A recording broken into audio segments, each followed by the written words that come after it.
ago? Border time, or is it Bride Erica time? Perhaps it's both. What if the border observes the bride? I don't know.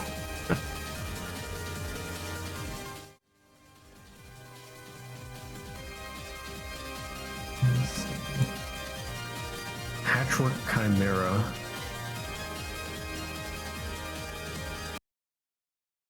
Good stuff. Oh, I still have display capture on. Change that. Boop, boop.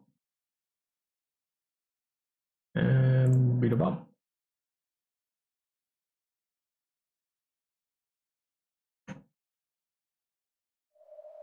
Let's see. Yeah, so last time...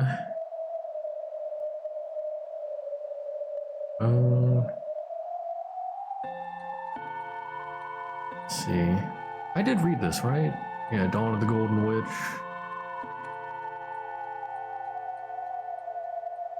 Just read this again. Good morning. Curtain shall finally rise on a game presented by that Battler-sama. Right, yeah, because Battler's in charge of the game, apparently. Allegedly. He managed to successfully and spectacularly fill the enormous role of Game Master? Apparently not. He done messed up. Somehow. Let us bear witness to this fight from the opposite side of the chessboard. No longer difficulty level, no longer a hint, but a confession. Yes. So yeah. Finished episode 5, did the tea parties.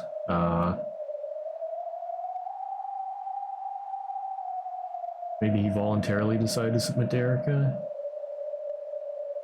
Well, I don't think that's the case, because there's some room... Well, I mean, maybe. It sort of seems to me like there was some puzzle that he set up, but maybe he set it up incorrectly or something, and Erica used that against him, and now he's like trapped thinking of a way to remedy his mistake. I don't know. That's what it seems like to me.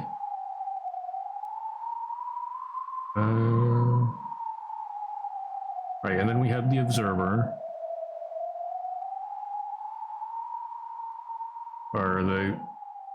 What's her name? The, Featherine. The Witch of Theater Going. Yeah. Featherine Augustus Aurora. Hashijo Toya. Oh, right. She was Hashijo Toya as the author. Anyway, I'm gonna move this... Move the chat up a bit. There we go. Or wait. Why is the game out of focus? What happened there? Well, it's not a game. Whatever. There we go. Oh no, it's a little smaller. What the heck? I love when OPS just changes things for no apparent reason.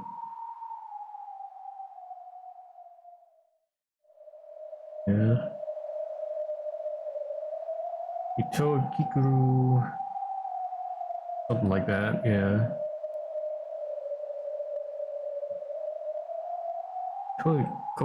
Yeah, I forget what it was exactly. Ito!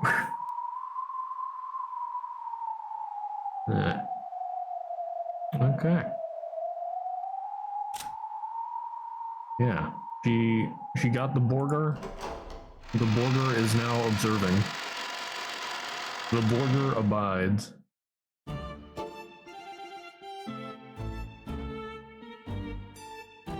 At one time, only Byacho and her fellow witches had gathered in this smoking room to chat. Now, however, an unusually large amount of people were present. The Borger might not be hindered by anyone, not even the other witches. It's a very powerful Borger. It's covered in hot sauce.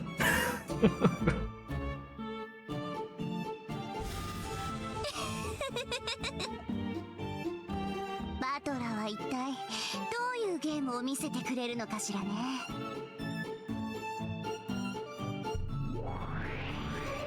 それが退屈を忘れさせ、壊しがいあるものなら何でも歓迎よ。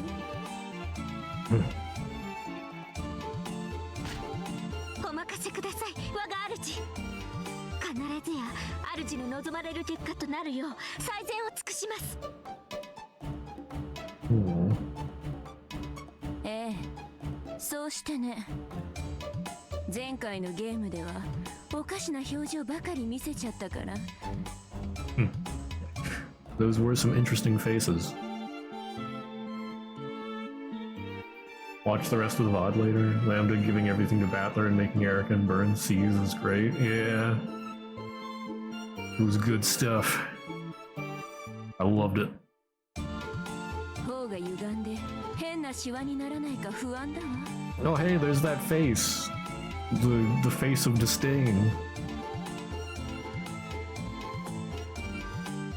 そんなことはありません。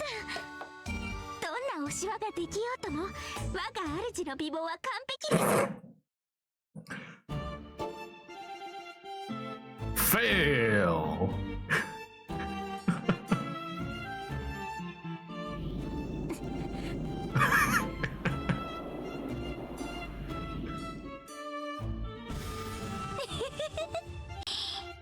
ベルンがこんなにも楽しそうなんてね。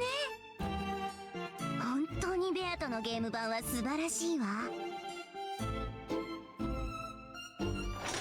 そのゲーム版の主がもはや不在なのは悲しいことです。Yeah, I love the trope where subordinates try to praise their master and then just end up making everything worse. Yeah, no matter how many wrinkles you get, it'll still be beautiful. Oh my. Emotional damage! トラは死んで皮を残す。ベアとも死んでゲームを残したわ。チェスは残ってもその作者の名は残ってないわね。 Oof. 本当だ。ゲームの作者って不憫ね。それにしてもバトラさんは随分待たせるじゃないですか。第6のゲームの準備まだ終わらないんですか？ガートルード、バトラ教の準備はいかがです？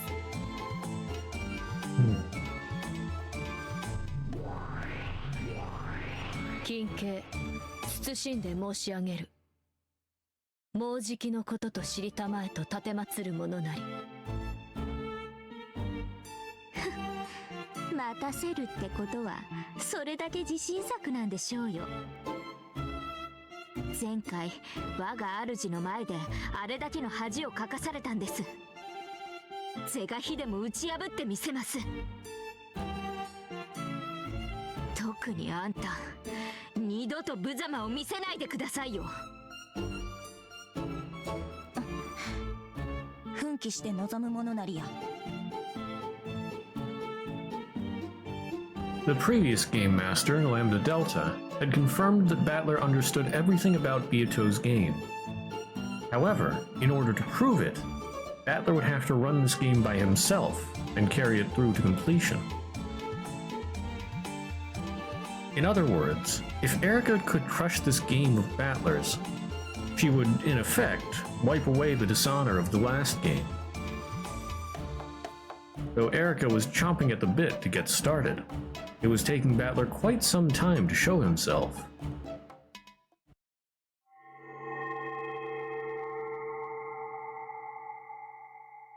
At that time, a swarm of gold butterflies popped into existence and took human form. From the shape of that familiar dress, everyone immediately realized who it was.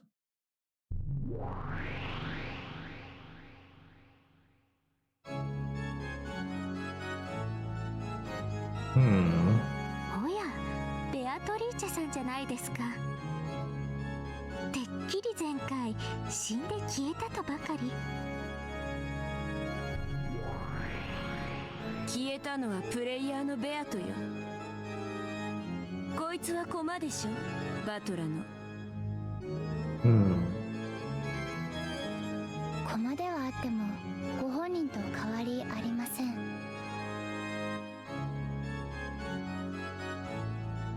Beatrice gave an elegant curtsy as she appeared. This humble entrance was so vastly different from her usual high-pitched laugh that it made the long-awaited start of the 6th game feel even more ominous than it otherwise would have. お父様はもうじきお越しになられます。 Oh, that just sounds wrong. It gave me chills. どうかもうしばらくのお時間をお許しください。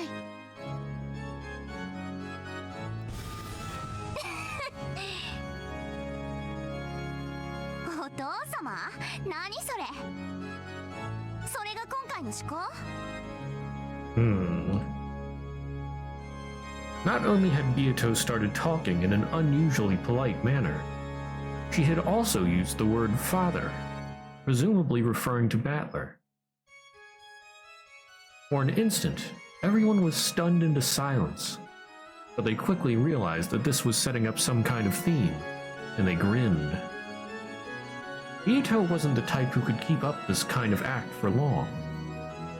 It would probably fall apart in a few seconds, leaving her cackling rudely at everyone. Erica, who was itching for a fight, went for Beato almost at once. まさか無能のバトラさんがあなたのゲームの真相に至るなんてね。お父様なればこそ深淵を理解されたのでしょう。さすがだと思います。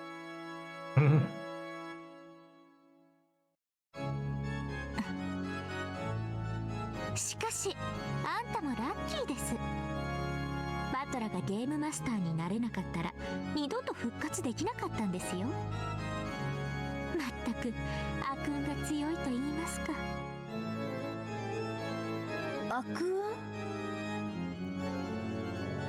まあいずれにせよ前回の借りはきっちり返させてもらいますので。あんたというバトラの妄想幻想、きっちり消し去って忘却の深淵に叩き落としてやりますから。私もみすみすやられるわけには参りません。そのお手柔らかによろしくお願いいたします。 This is so wrong.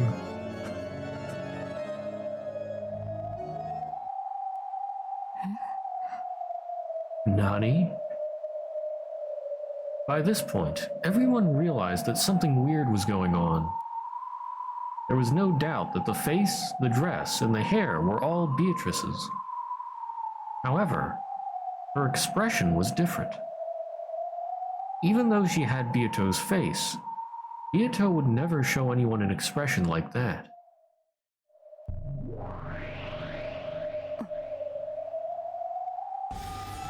誰よ、あんた。 There was a heavy silence. Lambda Delta spoke for everyone there. At first, Beato had worn a smiling yet blank expression. However, when she realized that the mood had suddenly gone stiff, her expression finally darkened, and she hung her head. あんた、誰です？ Huh. Is it Beatrice? Is it someone else? Is it Borger? ベアトリーチェ教とお見受けしていますが、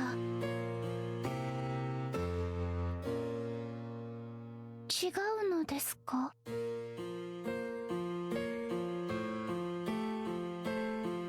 Even Delanor was forced to ask, despite the rudeness of the question. That was how much this woman, who appeared to be Beato, was not. 皆さんの期待されるベアトリーチェとは違うでしょうか。あ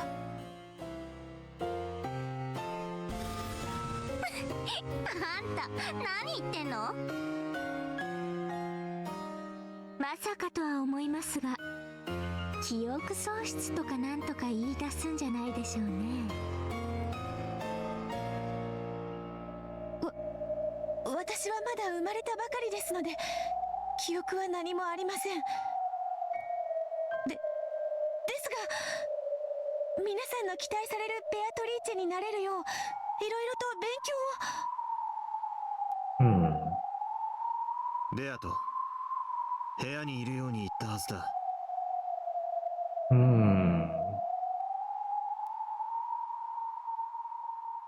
Battler's voice came out of nowhere. His tone was very slightly cold. Beato's expression looked like that of a young girl being scolded.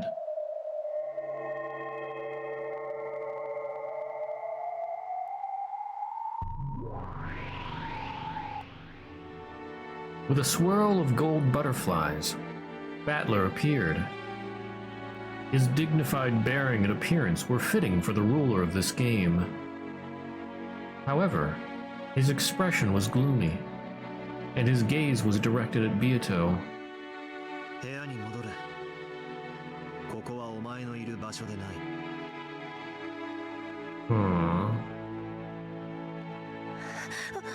私は少しでもお父様のお役に立ちたくて。部屋へ戻れ。He spoke both softly and forcefully. Battler didn't leave her any room for debate.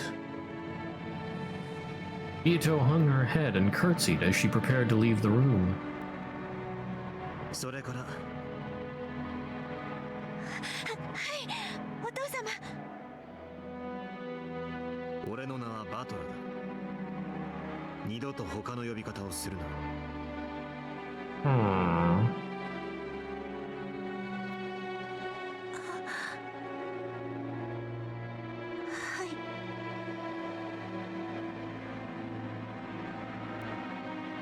It's really making me think of Kinzo and the past Beatrice.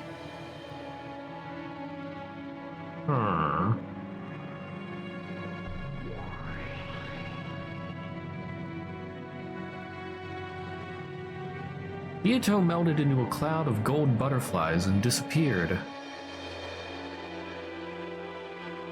This was the first part of the tale with Battler as the game master. The witches had all assumed that he'd come forward with some flashy, big developments, though this was all completely unexpected to them. Yeah, the one that was killed, or on Hidden Mansion Rose killed? Yeah, exactly, that one. Like he's trying to make her something that she's not. Or, well, he's trying to make her like the past Beatrice, but... yeah... it's not what he expected, maybe? I don't know.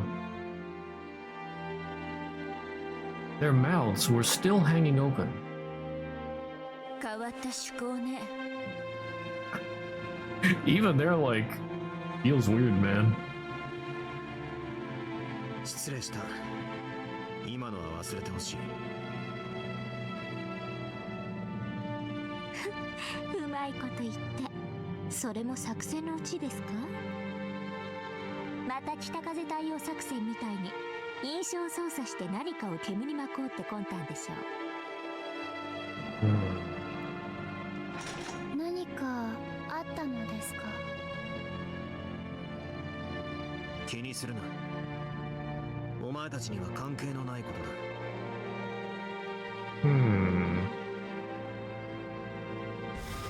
そう。なら関係ないってことだわ。さあバトラー、早く新しいゲームを始めてちょうだい。もう待たされすぎちゃって退屈してたんだから。ああ、第6のゲームを始めよう。エリカ、そしてベルンカステル、これが俺の物語であり、俺がベアタの真相に至ったことの証明だ。ラムダデルタ、それを仙台ゲームマスターとして見届けてくれ。楽しみにしてるわ。タイトルはドン、黄金の魔女の夜明けだ。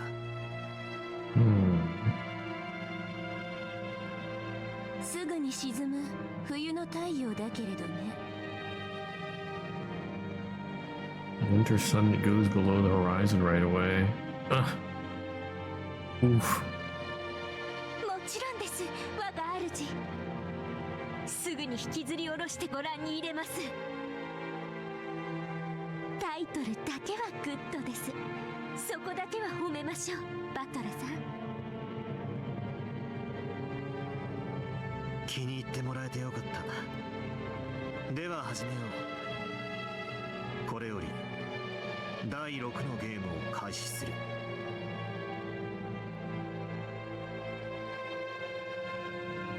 Battler solemnly announced the start of the game. Compared to his fired-up attitude at the end of the previous game, where he and Erica had sworn to settle everything next time, he was extremely quiet now.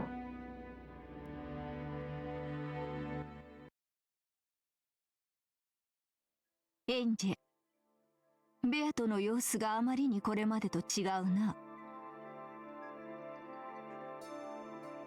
私も驚いてるわ。何が何だかさっぱりよ。それ以前になんでベアトが蘇ってるのかさっぱりだわ。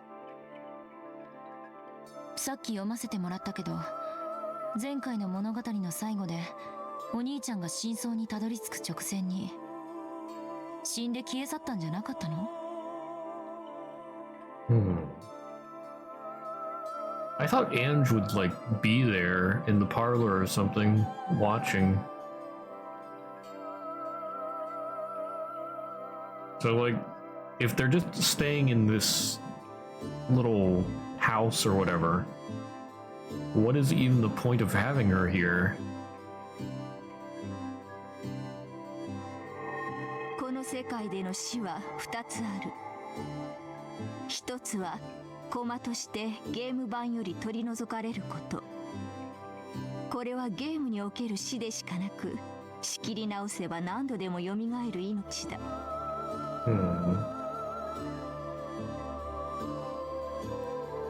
だから魔女たちはその命を奪うことにあまりに無慈悲なわけよね。To the Witch players, the lives of those characters who appear on the game board are no different from pieces on a chessboard that take other pieces and get taken. After all, these pieces will be set up again when the next game starts. マリアにおける作太郎がその駒の最たるものであっただろう。作太郎がお姉ちゃんの駒？ Yes, that makes sense. In the game board that represents the inside of One-chan's head, Sakutaro certainly does exist, and is a piece that always stays by her side. Though he's nothing more than a stuffed animal in the real world, on One-chan's game board, he's no less of a piece than any other. でもどうかしら。魔女のゲームの駒なら簡単に生き返らせることができるんでしょ？でもお姉ちゃんの世界では作太郎は蘇ることができなかった。世界でたった一つのぬいぐるみというよりしろが失われたからだ。だから駒の存在条件が崩れ、マリアのゲーム版では復活することができなかった。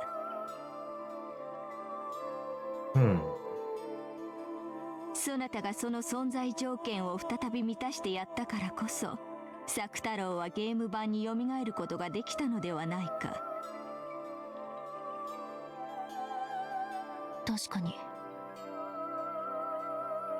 Maria One-chan was only unable to revive him because she had lost the stuffed animal that was his vessel.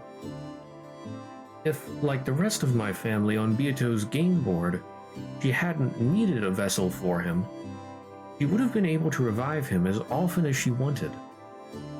そうね。確かに作太郎はお姉ちゃんの駒かもしれないわ。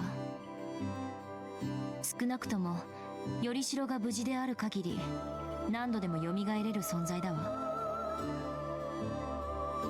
そう、よりしろが無事である限り何度でも蘇ることができる。それが駒の命というものだ。それがこの世界での死における一つ目。もう一つはゲーム版の外の存在の死だ。作太郎の話で続けるなら、この場合はマリアの死だ。駒じゃなく本当のお姉ちゃんの死ね。It's just confirming the stuff on episode 4. Ange gave Maria a replacement vessel for Sakataro. Yeah. 死だけではない。興味や関心の喪失でも同じだ。マリアがぬいぐるみ遊びを卒業すれば、ゲームのプレイヤーとしてのマリアは死ぬ。さながらテレビに飽きてスイッチを切るかのように、簡単にあっさりと。なるほど。つまりプレイヤーとしてのベアトは前回までのゲームで勝利を完全に諦めたので死んで消え去ったわけね。ならつまりベアトが再びお兄ちゃんに勝てるつもりになって戻ってきたら生き返るってことだわ。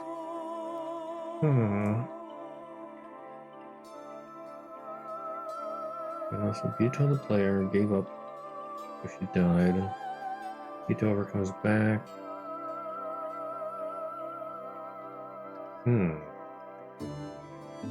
理屈ではそうだ。人も魔女も神さえも興味と関心を失えばいつでも死ねる。そしてそれを取り戻せばいつでも蘇れる。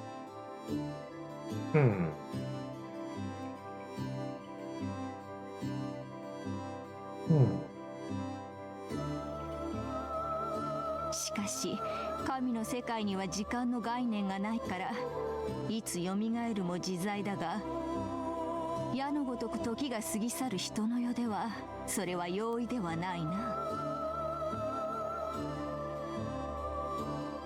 そうね。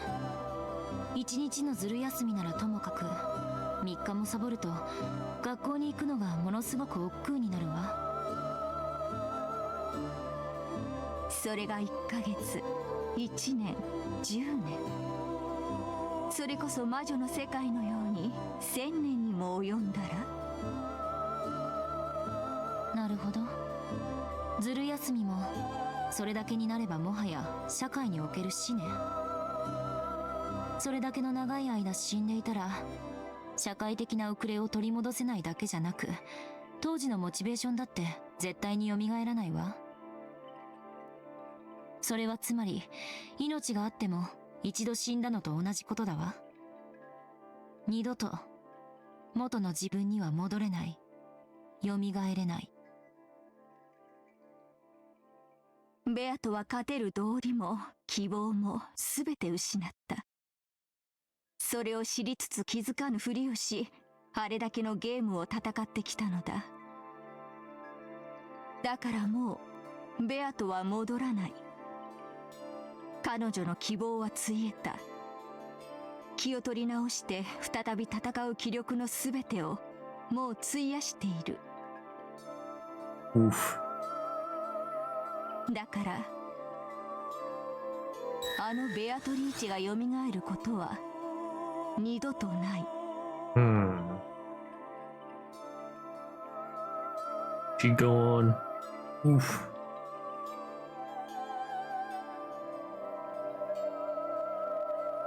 What does it mean? That Beato, who just sat around the whole time with empty eyes in the 5th game, must have been her corpse.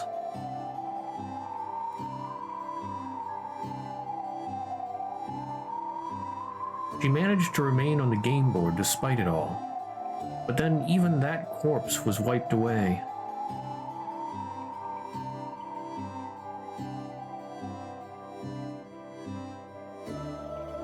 If Beato had been the game master at that time instead of Lambda Delta, the game board itself would have vanished at that moment, and everything would have ended.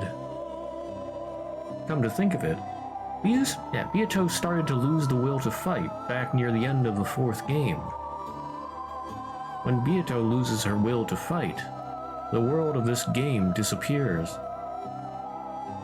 However, the witches wanted to keep playing in this game board world, so Lambda Delta bound Beato in place with that cursed shackle.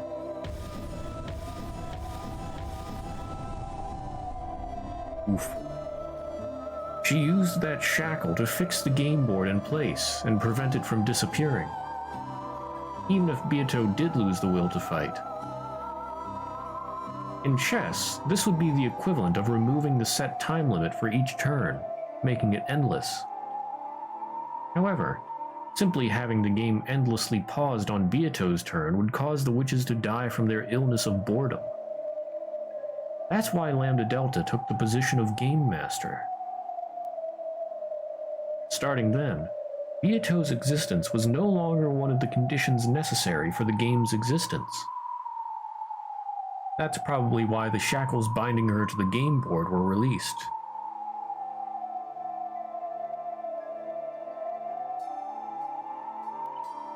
And that explains why she disappeared in the 5th game.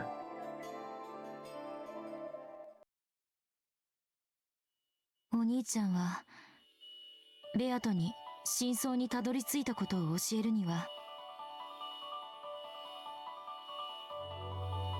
一つゲームが遅かったということね。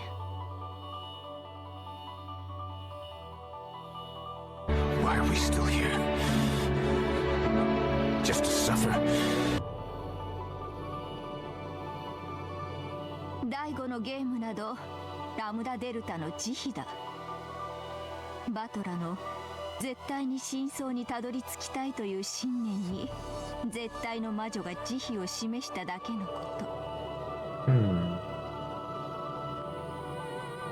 何が慈悲よ。ただの魔女たちの暇つぶしの気まぐれじゃない。話を戻すわ。じゃあ、あのおかしなベアトはプレイヤーのベアトじゃないってことになる。駒のベアトということだわ。そうだ。だったら誰もがよく知るベアトになるはず。バトラもそういうベアトを望んだはず。ぬいぐるみじゃ嫌だったってこと？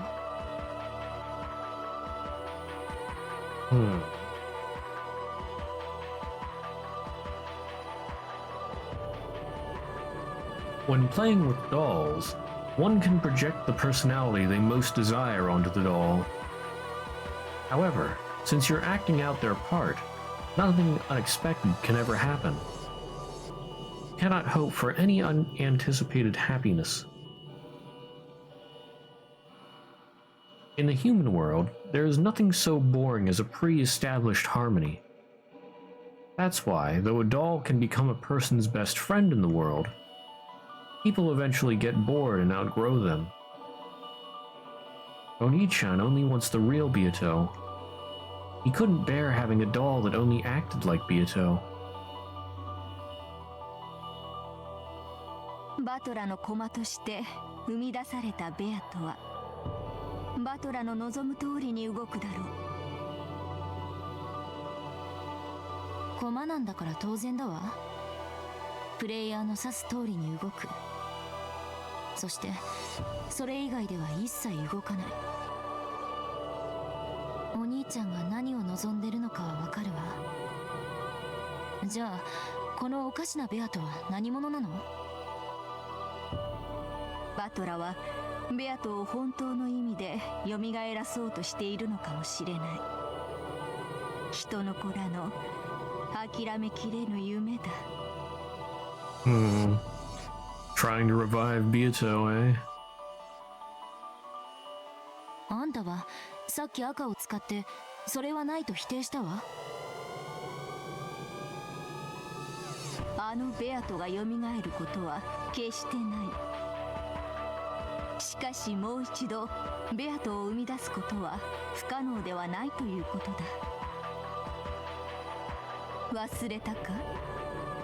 第一のゲームの最後でベルンカステル自らがベアトの正体を語ったはず。 Wait, what? Beato's true form at the end of the first game.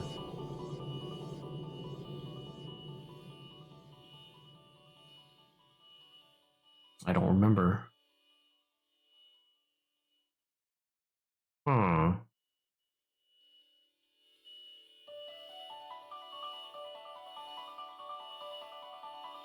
Yeah, I can't think of anything. Oh, the personification of the game's rules? Huh. But yeah, it really sounds like Kinzo. Hmm.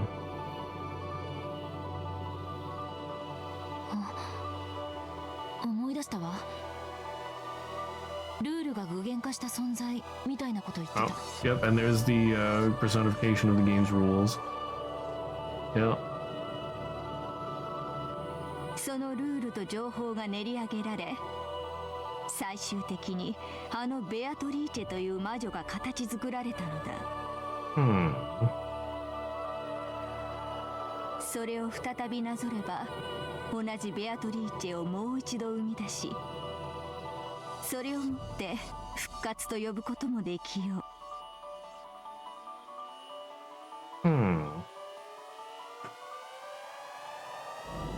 つまりあのおかしなベアトはさながらベアトの卵あるいはヒナってところね。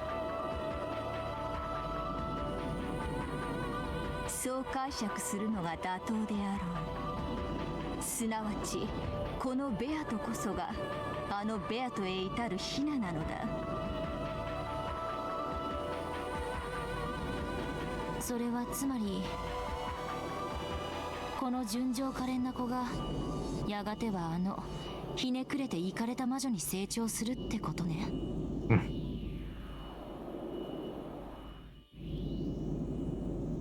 In other words, that Beato is a baby version of the Beato we all know. So just like how no person is born evil, the newborn Beato isn't evil either. Even though she really is a different person, if you measure her by the root, or by her root, or perhaps her soul, then maybe you really could call this a resurrection. However, this reality can't possibly be easy to accept. Though she may technically be Beato herself, she is also, without a doubt, a different person. And that way she acts would make anyone feel as though something's out of place.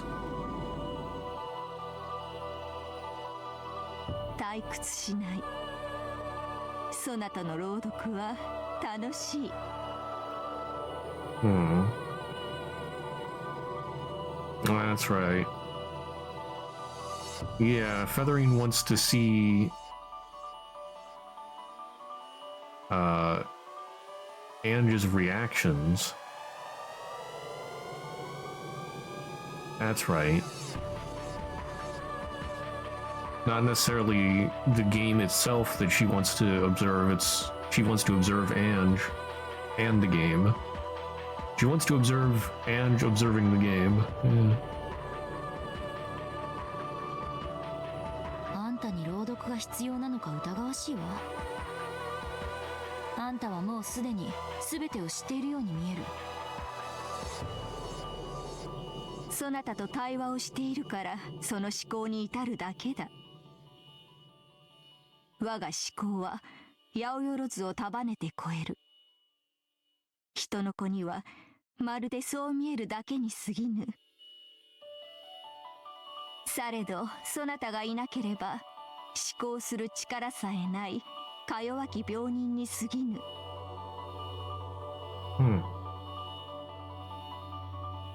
最初からそういえばもっと素直に朗読を引き受けてやったのに。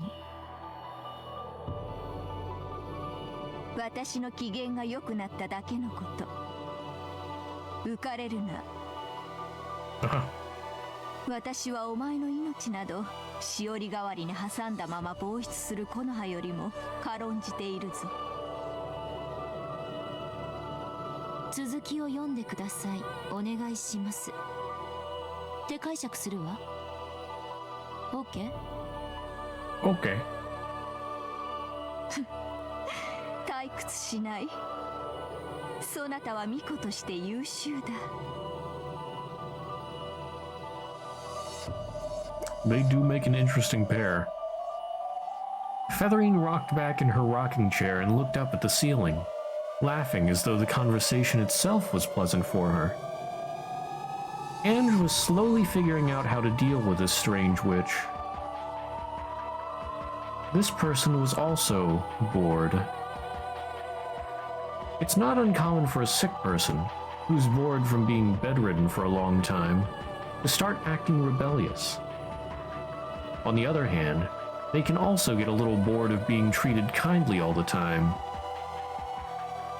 She may want to be shown respect for her superiority, but it's probably more interesting for her when she's spoken to rudely.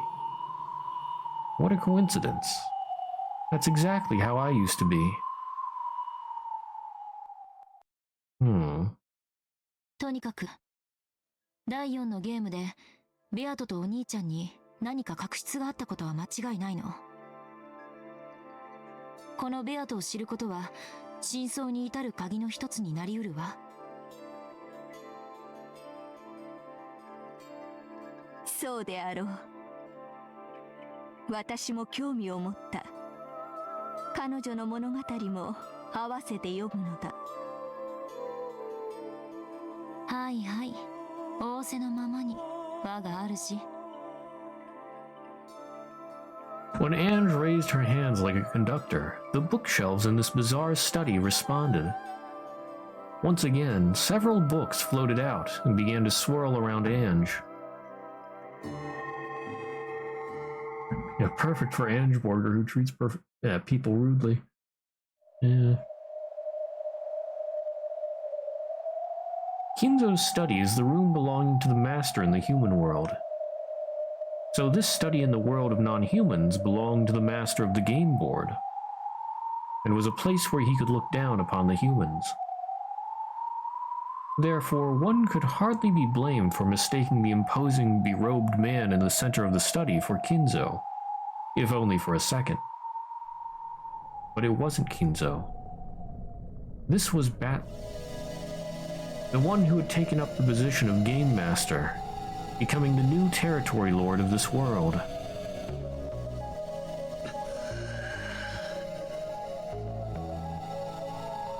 Around Battler was a swirl of glowing fragments, sparkling like the night sky, and on the floor was what appeared to be a red magic circle. To an outsider, it would seem to be nothing more than an incomprehensible geometric shape. But to Battler, who stood at its center, it was the outline for a new tale. A new line grew across the magic circle, following Battler's gaze. Then, at the instant it connected with a complicated symbol, the entire magic circle flashed brightly.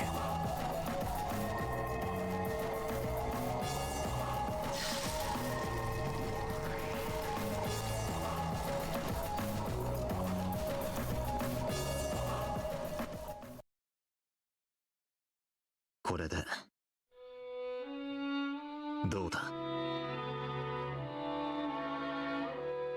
見事です、親方様。第6のゲームの完成でございます。 It's Genji.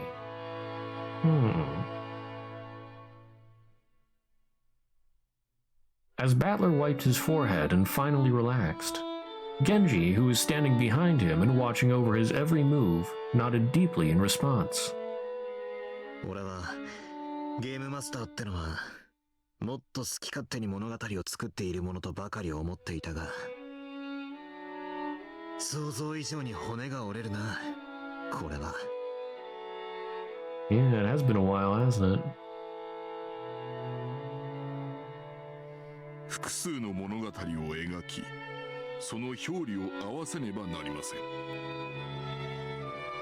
それにしても初めてとは思えない見事なお手並みでした。エリカ様もきっとこのゲームならご満足いただけるでしょう。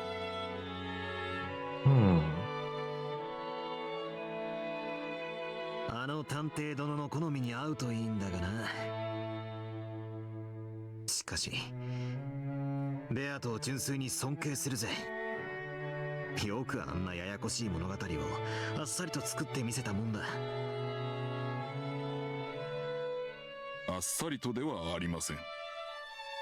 ベアトリーチェ様も深く深く悩み、物語を生み出しては矛盾に悩み、常にロジックエラーと戦われておりました。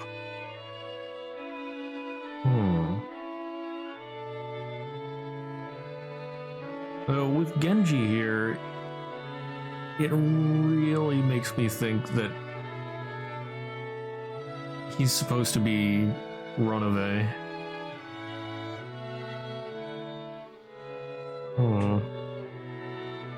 I don't know. I still can't piece together what's real and what's not. ロジックエラー？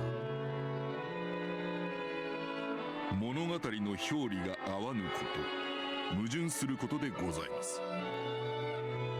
これが生じるとロジックエラーと呼ばれる致命的な反則手となり、即座にゲーム版は破綻崩壊いたします。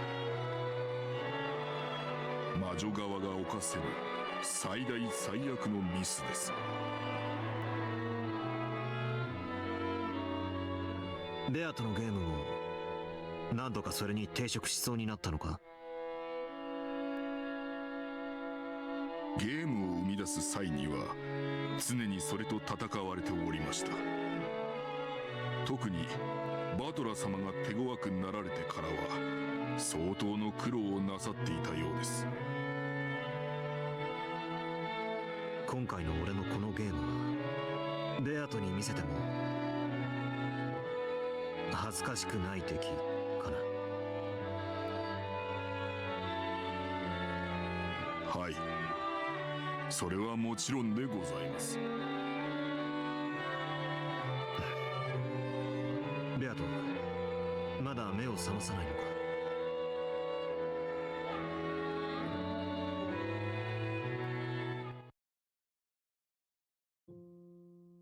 ルールの擬人化から体を蘇生してもうだいぶになるはずだ。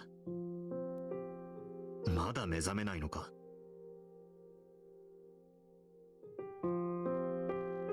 ？After remaining silent for a while longer, Genji answered. 3日ほど前にお目覚めになっております。バトラ様が第6のゲームの設計に集中されておりましたので、お知らせを控えておりました。申し訳ございません。そうだったか。あいつめだいぶ長いこと寝てたから寝ぼけてやがったに違いない。あいつにぜひ俺のゲームを見てもらいたかったんだ。いや、あいつに俺はゲームを見せなきゃならないんだ。俺が全てを理解したことをあいつに教えなきゃならない。 Oof, I see where this is going.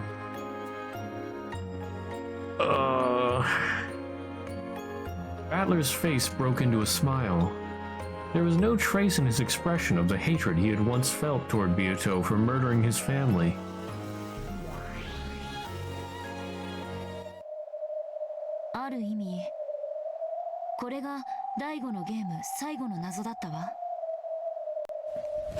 Emotional damage. Yeah. バトラは真相に至ると同時にベアトに対する心象が大きく変わった。それはつまり、やはりお兄ちゃんとベアトには何かの関係があって、それを彼が防止していたと考えるのが適当なの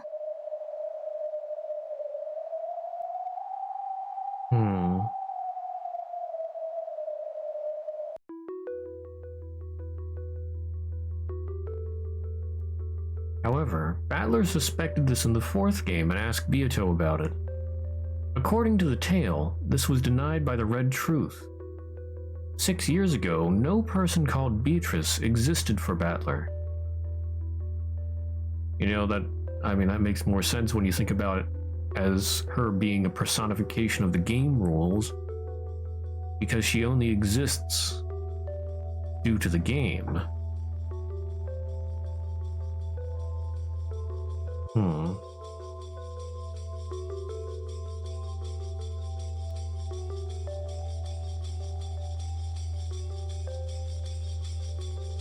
It all comes back to, I can't remember, well, what is Battler's sin?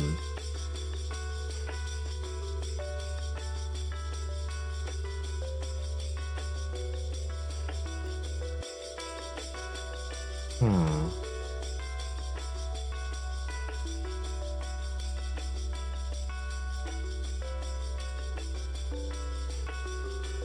6年前にベアトが存在しなかったとも受け取れるし、6年前にはバトラと縁がなかったとも受け取れる。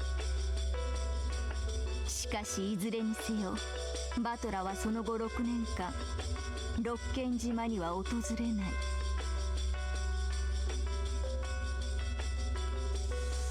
ベアトリーチェとお兄ちゃんはこの1986年10月4日が初対面のはず。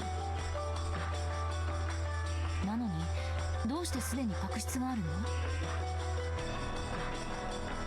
さっぱり意味がわからないわ。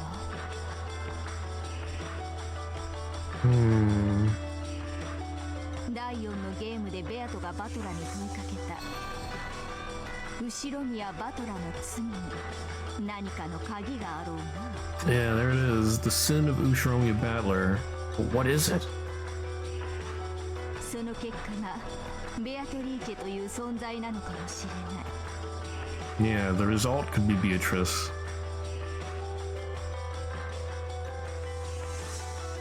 その結果？お兄ちゃんの罪の結果がベアト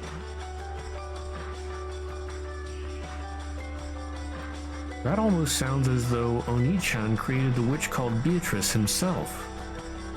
まるでベアトリーチェとはバトラの駒のようだな。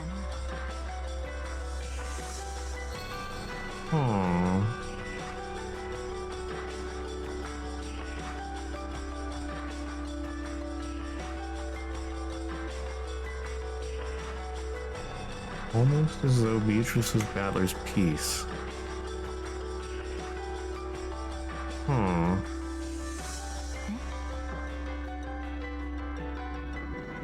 6年前のバトラの罪、その罪で人が死ぬ。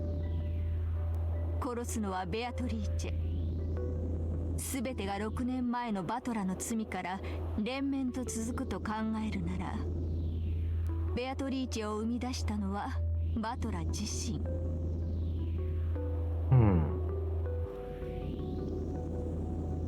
Why would a sin that happened 6 years ago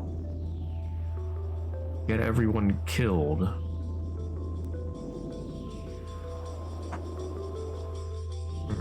まるでバトラの駒のようだと思った。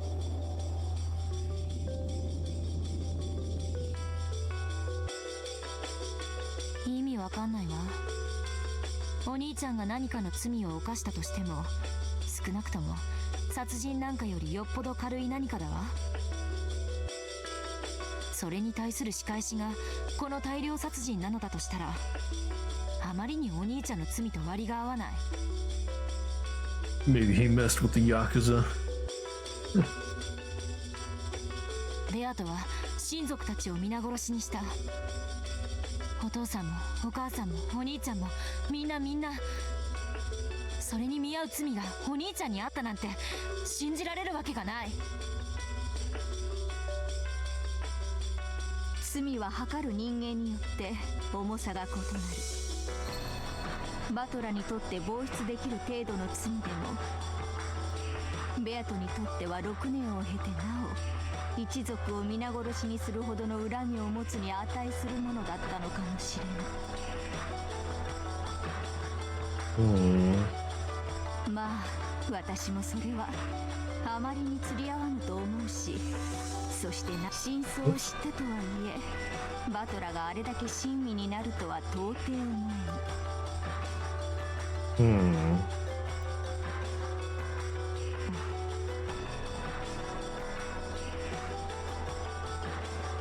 Featherine's observation was an interesting one. In a past game, Byato clearly said that Oni-chan's sin 6 years ago was the cause of this 2-day tragedy. I still don't know what kind of sin that was. However, he figured out what it was at the end of the 5th game, and he even apologized to Byato. Even though she was the witch who had massacred his entire family in retaliation for his sin of 6 years previous, Battler apologized to her. Of course, it was the player Battler who apologized, not the Peace Battler, whose family had been murdered over and over. But even so, Battler must have remembered something at the end of the last game that made him feel like apologizing. その6年前の罪、これまでの物語のどこかにそれが隠されていたとでも言うのかしら。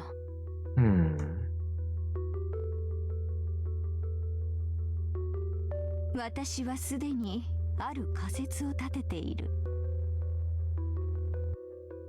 え？聞かせてよ。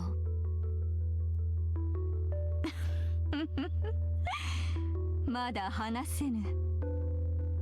もうしばらく私だけ答えを知っているかのような優越を楽しむことにする。Debated. 続き読まないわよ。Oof, the nuclear option. それは困る。しばし耐え、もう少し続きを読め。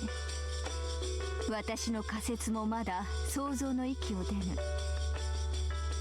確信を持てたらその時話すこととしよう。はいはい、我があるし。私だって続きを知りたいわ。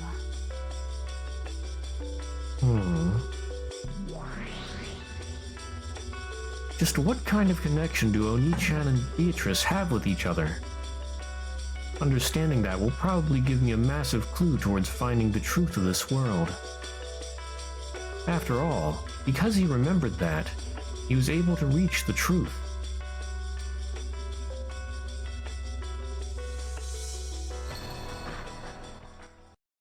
Hearing not Herika say Wakaaraji feels weird. Yeah.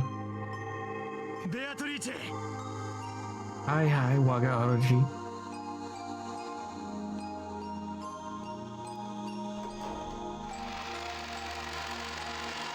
親方様、ようこそお越しを。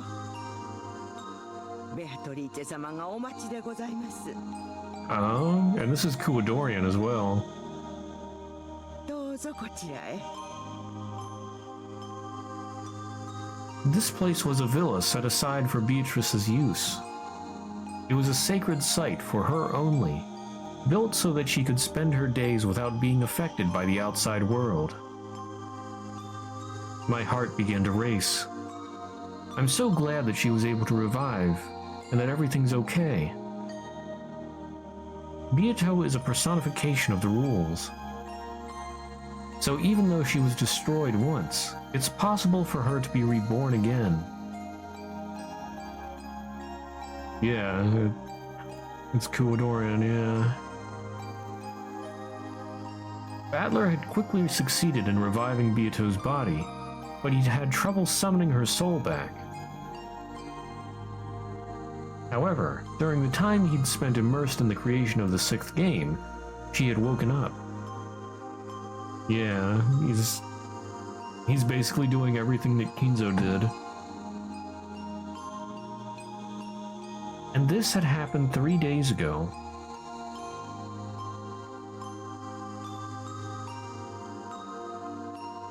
Battler let himself be led into the dining hall. The dining hall had been set up for his and Beato's use. It existed so they could enjoy some black tea while having conversations that were only possible now that he had reached all the truth. I want to tell her. I want to tell Beato that I've found the truth. Battler couldn't hold back his excitement over this miracle he'd been granted. The miracle of Beato waiting for him in the dining hall to hear what he had to say. Oof. ベアトリーチェはどうなんだ。変わりないか。元気そうか。ええ、それはもうお元気でいらっしゃいます。親方様がおいでになるのをずっとお待ちでいらっしゃいましたとも。ええ。 Yeah, and Kumasawa's here now instead of Virgilia. Haven't seen Ronove or Virgilia at all, let alone Gap or Gop.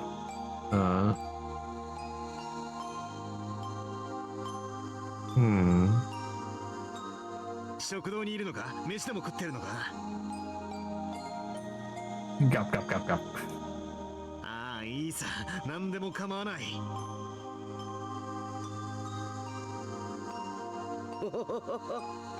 驚きますよ。ベアトリーチェ。 When he swung open the doors to the dining hall, Battler was greeted by a wonderful sight. Though the food laid out on the table wasn't particularly sensational, it was arranged beautifully, and a champagne bottle stood there waiting. Then, the person clad in that familiar dress with the beautiful golden hair bowed deeply in greeting. ベアトリーチェ。 私に姿を与えてくださり、誠にありがとうございます。 And then it all comes crumbling down.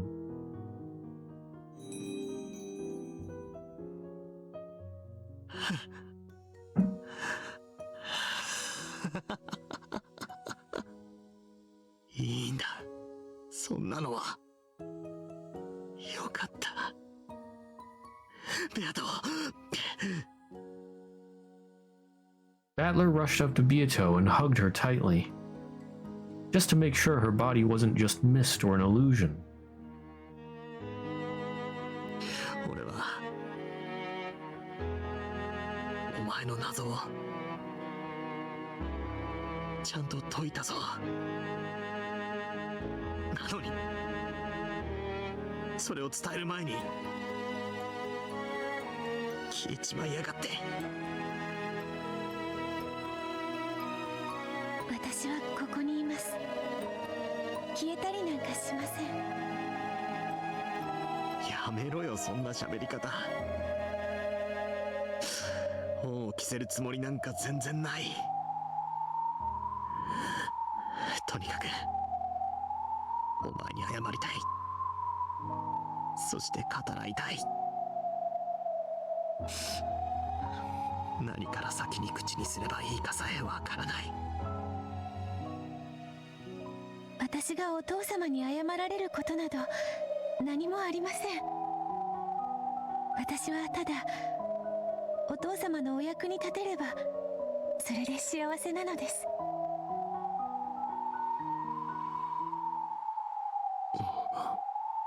ベアト。ベアトリーチェはお父様のために生まれてきました。どうかあなたの力にならせてください。そしてお父様、第6のゲームの完成、誠におめでとうございます。Pain. だからそんな喋り方やめろって。うさんくさくてたまらねえぜ。この喋り方ではお気に召しませんか？部長法をどうかお許しください。お気に召しませんかってことはねえが、らしくねえぜ。やっぱお前はいつもの口調がぴったりだ。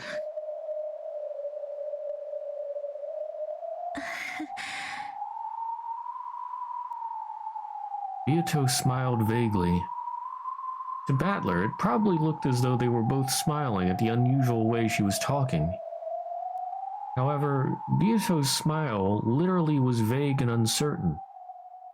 After all, she didn't know how she was supposed to talk. それよりベアト、一体これは何の冗談だってんだ？まさか大ベアトリーチェ様自らが手料理を作ったってのか？第6のゲームが完成されましたと聞き、ささやかですがねぎらいの席が設けられないかと思いまして。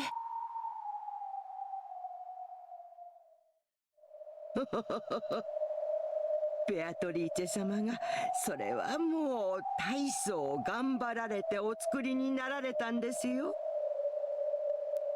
私は一切手伝っておりませんとも。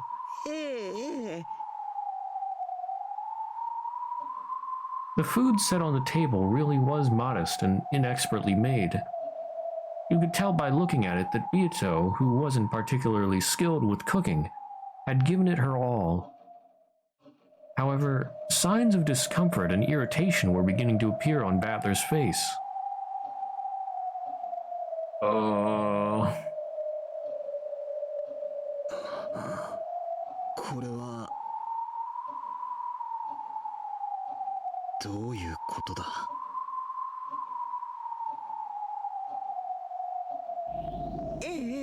ですからベアトリーチェ様が親方様をねぎらおうと。Sweat was starting to show up on Kumasawa's forehead. She was also feeling uneasy. When he noticed, Battler realized that it wasn't just his imagination. Beato turned her back to Battler and stuck a corkscrew into the champagne bottle. Then she showed it to Battler. お父様、第6のゲームの完成、誠におめでとうございます。必ずや宿敵フルドエリカに勝利することを祈願してこれを捧げます。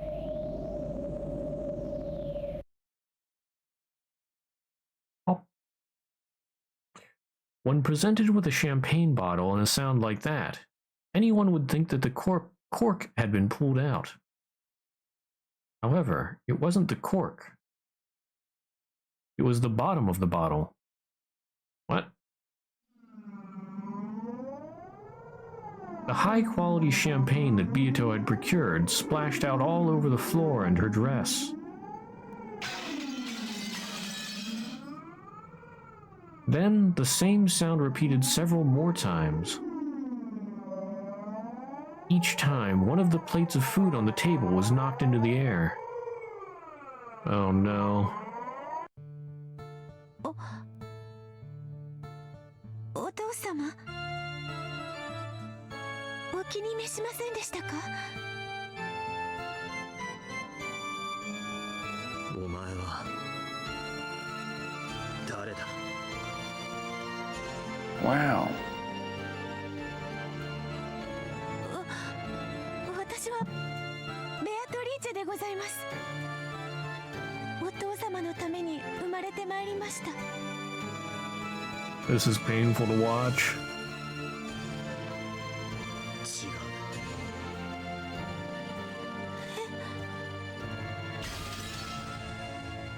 こいつは誰だ？ベアトじゃない。そして俺をお父様なんて呼ぶな。これはどういうことだ？何なんだこれは。ベアトを蘇らせたんじゃなかったのか。源氏、これはどういうことだ？恐れながら紛れもなくそのお方はベアトリーチェ様でございます。そんなはずあるか。これのどこがベアトなんだ。全然違う。偽物だ。いいえ、ベアトリーチェ様でございます。ゲーム版のルールに従い生み出された紛れもなくベアトリーチェ様ご自身でございます。いや、こんなのはベアトじゃない。ベアトってのはもっとおかしな喋り方をして品のない笑いをして、それからいいえ、間違いなくベアトリーチェ様ご自身でございます。じゃあどうしてこんな喋り方をする？どうして俺をお父様なんて呼ぶんだ？ベアトリーチェ様はお生まれになったばかりでございます。かつてのような振る舞いをいきなり期待されるのはあまりに酷というものでございます。まだ記憶が戻らないということなのか。親方様、確かにこの方はベアトリーチェ様ご自身です。しかし親方様がよくご存知のベアトリーチェ様ではありません。 Emotional damage。 どういう意味だ？俺はゲームマスターなんだろ？どうしてベアトを蘇らせられないんだ？ええ、確かに蘇りましたとも。しかしかつてのベアトリーチェ様は1000年を経られたベアトリーチェ様。一方こちらのベアトリーチェ様はご本人なれど生まれたばかり。違う人間のように見えるのは致し方ないことでございます。じゃあどうやったらあのベアトは蘇るんだ？体はある、ここに。魂はどうやれば蘇る？同じ1000年の人生を歩めばかつてと同じベアトリーチェ様にもなるでしょう。1000年を待てと。人の性格は生まれながらだけのものではありません。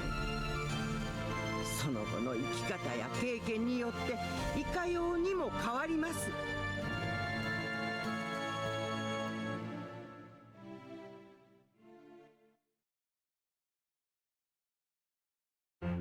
意味がわかりますか？ Why are we back with Hachijo Toya? Also, this is about time I take a look at this. Beatrice, the new witch who was revived from the rules. She has not lived 1,000 years, and her behavior is vastly different from how it once was. She's a witch who doesn't even know how to use magic. However, she has no fear of magic circles or spider webs. It's almost as though she's just a human.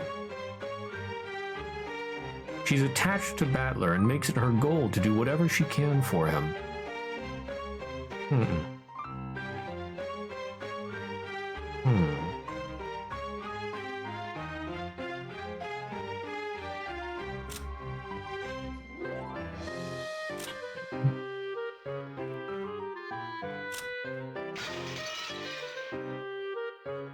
じベアとであっても同じでないということが。わかるわ。同じ人間が2人いたとしても生い立ちで人はいくらでも変わる。本来は同じ人間であるにもかかわらず、その生い立ちによって別人と言ってもいいほどに変わり得る。本来人は人であり、人格そのものを指して人とは呼びません。しかし人格を人だと認める人間たちにとって、それはさながら他人のようなものでしょう。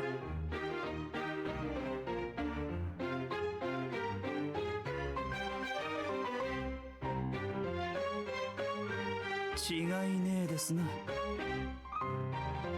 お嬢だって12年前の気の毒な一件がなけりゃ、今頃は笑顔が似合うキュートな女の子だったかもしれねえ。Emotional damage.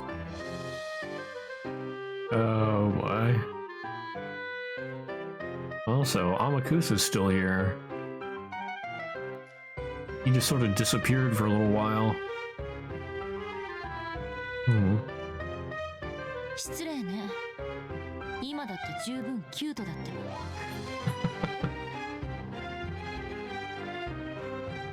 ば。I understand.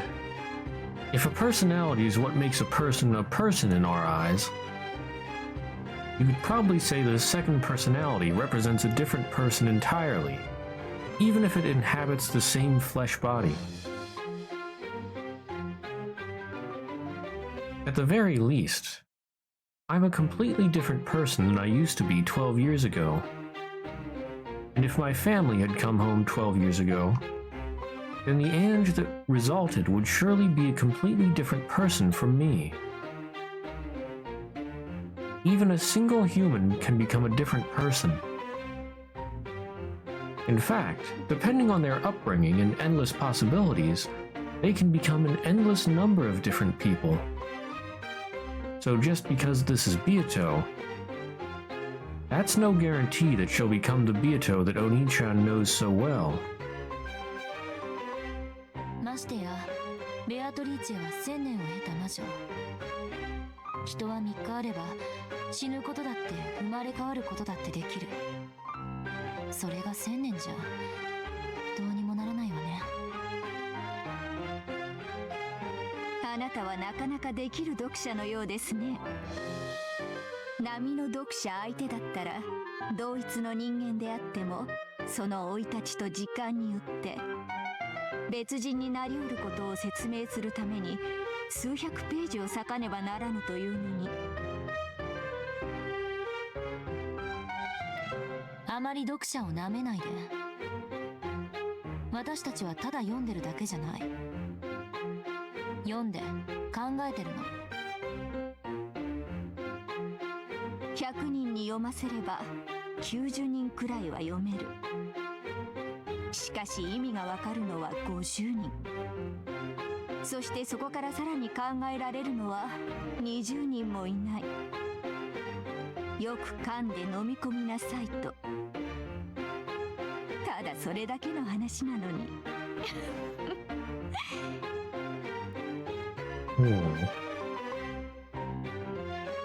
しかしあなたはどうやらその貴重な20人の中の一人らしい。だからここへ招いたのです。人の子よ。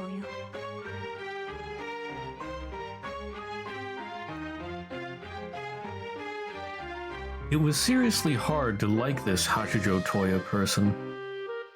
However, though this forgery she had written was still in its first stages, it definitely felt as though it contained something very similar to the tales in those message bottles. Speaking metaphorically, one might call it a scent. An indescribably unique and stern atmosphere, like a stuffy library.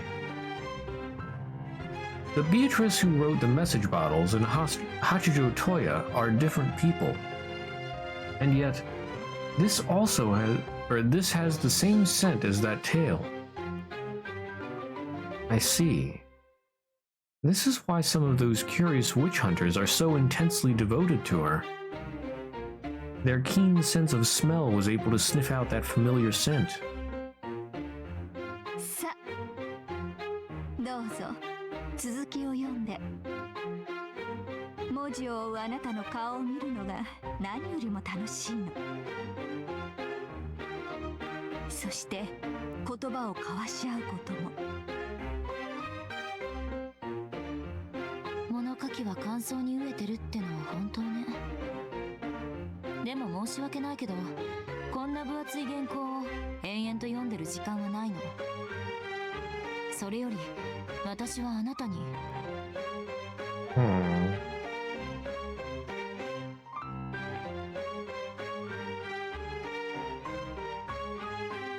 So she's still continuing on her journey to Rakanjima? How does this work? Really confusing, but it feels like Feathering doesn't fully know what's happening, saying stuff like she has theories. Yeah, I don't know. And then, like, this seems totally separate from Featherine.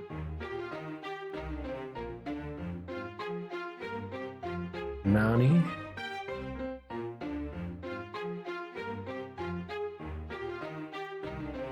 On the other hand, Toya does know she wrote the whole thing. Huh.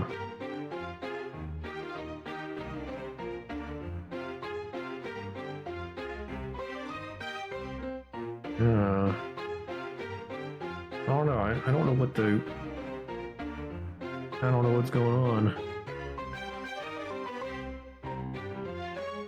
I mean, this shouldn't be reality either, because Ange never stopped here on her way to Rakanjima.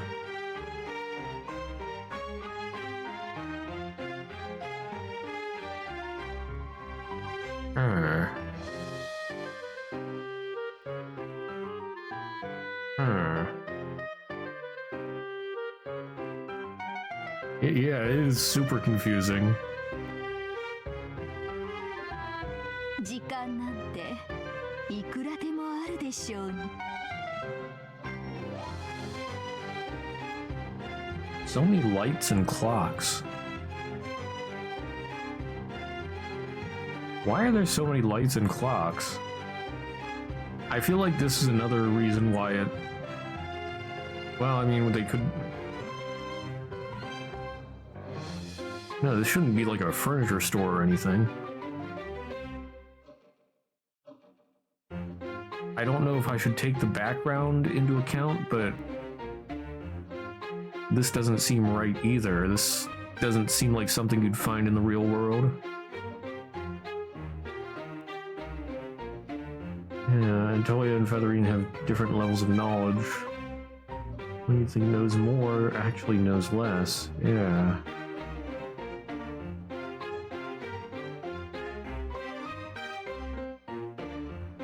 I think there's smoke coming out of my ears. Both the second hand and the pendulum on the ornate clock behind Hachijo had been moving the whole time. However, absolutely no time had passed for a while now.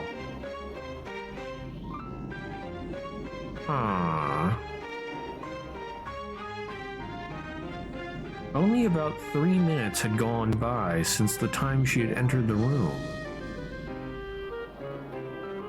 ね、時間など気にすることもないでしょ。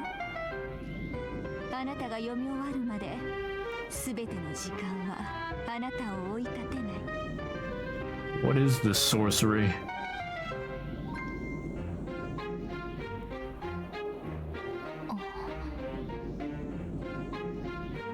じゃあ次のページ次のページ。Amakusa badgered me to turn the page, so I returned to the world of the tale once more.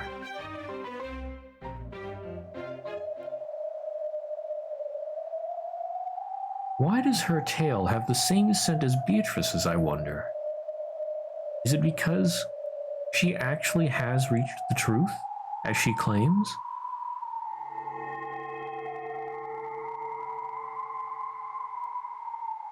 Does this mean that anyone who knows the truth could create an endless number of message bottles? Is that how the Catbox world works?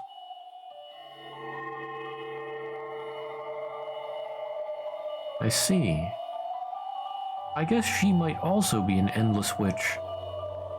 In fact, maybe anyone who knows the truth can become an endless witch. An endless tale, created by the endless witches. The 2 days starting on October 4th, 1986, where my family is being toyed with endlessly. I have to end it. I have to find a hint of the truth from within this story, and end this endless tale.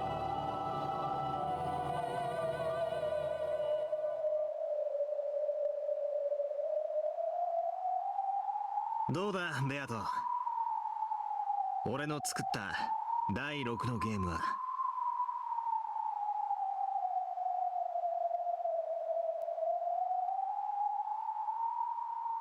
まあ素直に褒めるやつじゃないもんな。せいぜい無能なりにそこそこ頑張ったではないかってとこだろうぜ。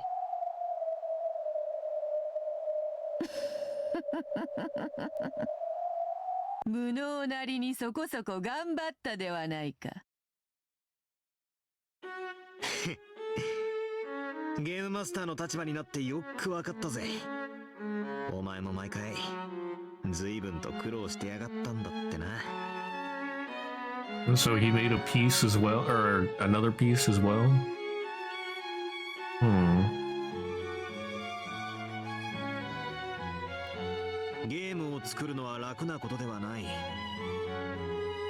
Or is she just copying what he expects from her? よもやそなたとそれをねぎらい合う日が来ようとはな。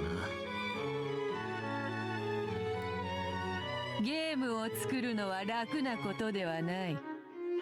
よもやそなたとそれをねぎらい合う日が来ようとはな。I don't know, this seems more like a puppet.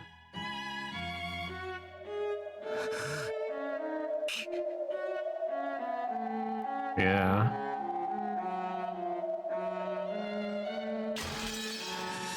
違う。こんなのはベアトじゃない。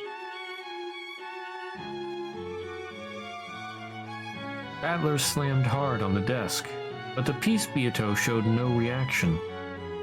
After all, Battler hadn't ordered her to react. It would be easy to revive that Beato as a piece. However, it would only move according to Battler's wishes. Having a conversation with it was no different from talking to himself. The Game Master could summon any kind of piece. He could move those pieces in any way he wanted, reigning as an absolute god. However, for that very reason, they were just pieces.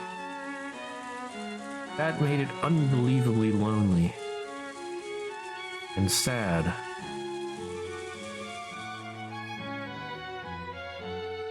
お前はたくさんの家具たちやいろいろな物語を紡ぎ出してきた。俺はそれを見て、お前はきっとさぞや楽しいだろうなと思っていた。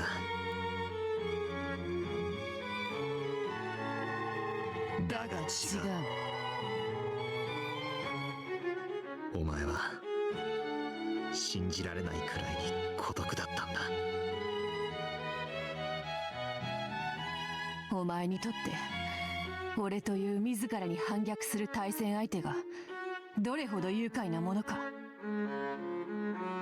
今の俺には痛いほど理解できる。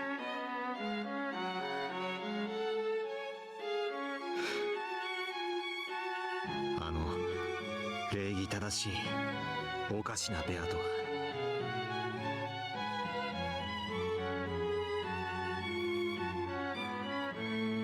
確かにお前なんだろうな。1000年前の。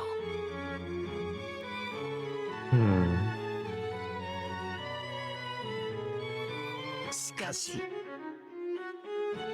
別人だ。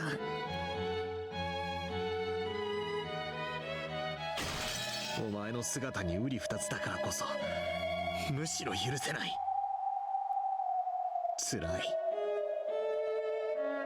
しかし駒ではないから俺の意志に背ける。駒のお前なんかよりあのベアトの方がはるかに血は通ってるだろうぜ。それは認める。だが違うんだ。あれはお前じゃない。お前の生き別れの妹か何かで全くの別人なんだ。だからむしろどうしても受け入れられない。Pain. As much as he hated the peace version of Beato, Adler felt an even stronger dislike for the chick Beato. Even after a whole 1,000 years, he still wouldn't become the original Beato. Even if she were ordered to act like the original Beato, it would just be an imitation. This was a very similar but separate person, and definitely not Beato herself.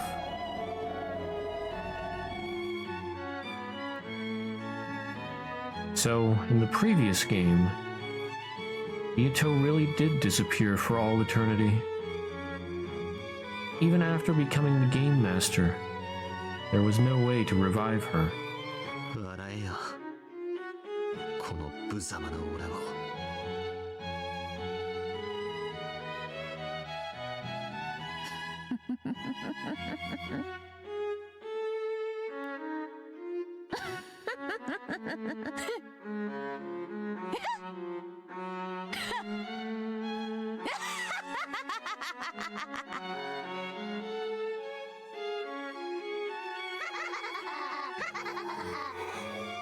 Just give it a rest already. You're just an illusion who won't laugh unless I order it. And you can't even continue to laugh unless I keep on ordering it. Just disappear.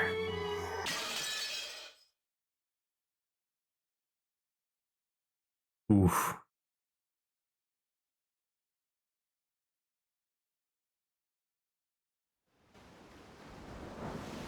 It just ain't the same without Beatrice. The original Beatrice.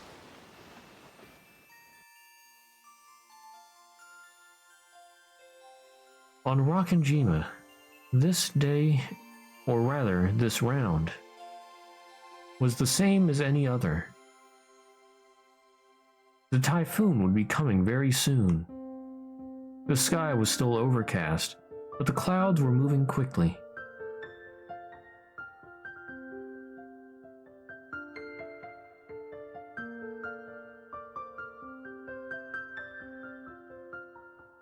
The only thing on Natsuhi's mind was the plan to cover up Kinzo's absence again this year. Kraus appeared to have suffered a stomachache from the stress and was sleeping in his room.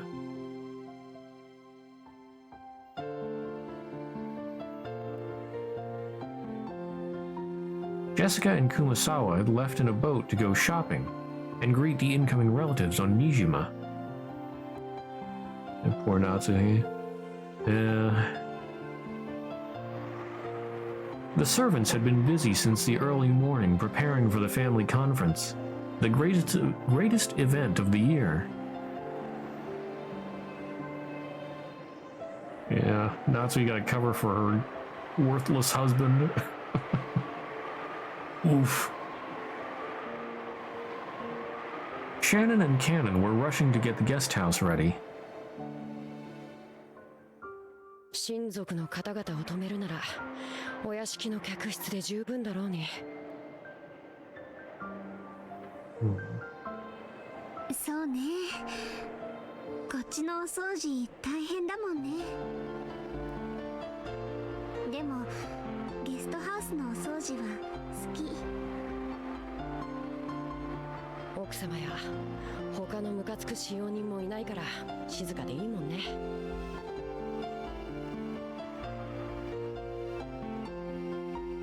Shannon smiled wryly as she performed a detailed examination of the guest room. Did we forget to clean anything? Do we need to restock anything? She diligently gave the room one final check over.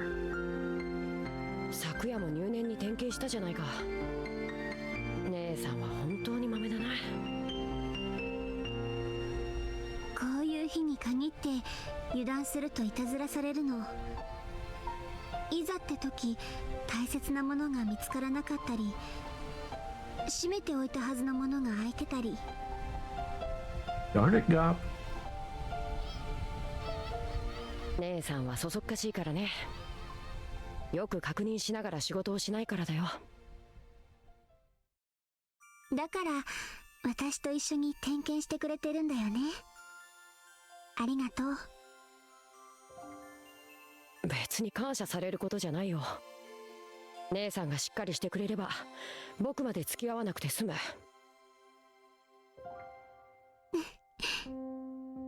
本当は私と一緒にいたいんだよね。甘えん坊さんなんだから。そんなんじゃないってば。姉さんは最近ジョージ様のことで浮かれてるみたいだからね。ミスが多そうで見てられないだけだよ。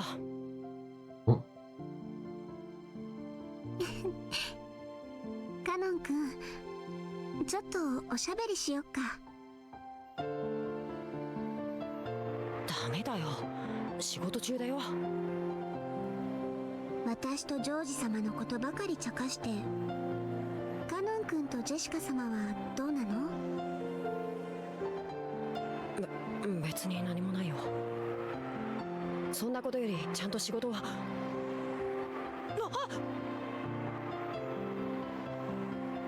Cannon had very obviously been trying to change the subject. Shannon had then snuck up behind him and pushed him down onto the bed. Why? お嬢様に一緒に親族の方々をお迎えに行こうって誘われたのに、どうして断ったの？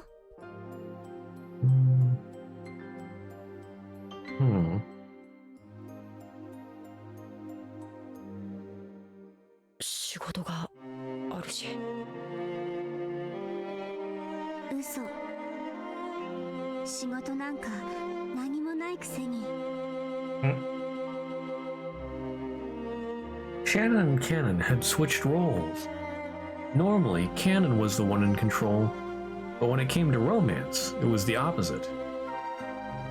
As Shannon had said, Jessica and Cannon were supposed to have been the ones to go greet the relatives at the harbor on Nijima. However, Cannon had suddenly claimed that he had work to do, so Kumasawa had gone instead. Cannon didn't have any work to do. Shannon knew this. お嬢様言ってた。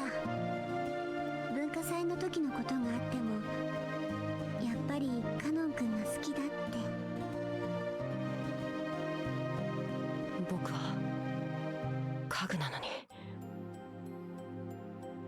And there goes Cannon again. But furniture. そうだね。私も家具だね。Welcome back to IKEA. なのに姉さんは人間と恋をしてる。できるわけなんてないのに。そうかな。そう決めつけてるから。私たちは家具なんじゃないかな。僕はジェシカお嬢様のことを何ともお仕えする後ろ宮家のご令嬢だとしか思ってない。Right. 本当に？とさ。 Shannon would be like, press X to doubt.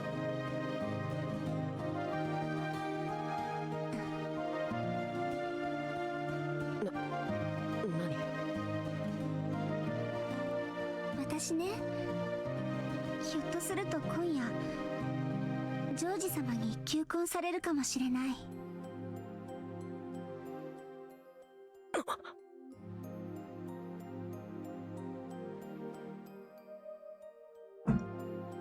Shannon wore an incredibly peaceful smile on her face, but Cannon could tell there was no way she'd let him change the subject. Cannon realized that she must have made him help out here in the guest house in order to talk to him about this, and he clicked his tongue softly. 家具のくせに人間と結婚なんかできるつもりなの？できると思う。 The little furniture who could. 無理だね。どうして？ジョージ様の描く未来の夢を姉さんは叶えられない。それは僕たちは人間じゃない。それに劣る家具。ジョージ様は姉さんを人間だと思い込んでるだけ。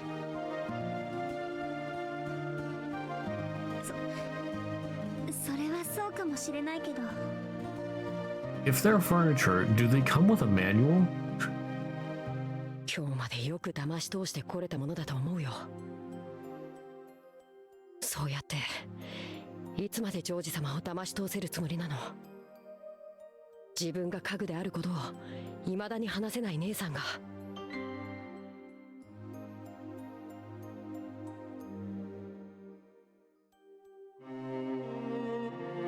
Even though still haven't been able to tell him that you're furniture. What?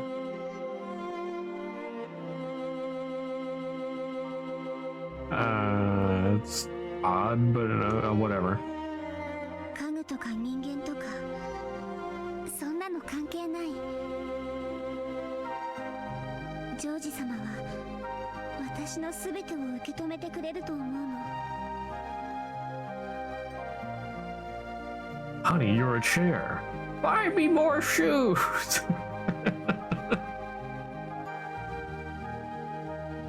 それを確かめる勇気もないくせに。 Oh wait, no, wasn't it buy me more jewelry? Yeah, not shoes. I don't know why I thought it was shoes. Buy me more jewelry.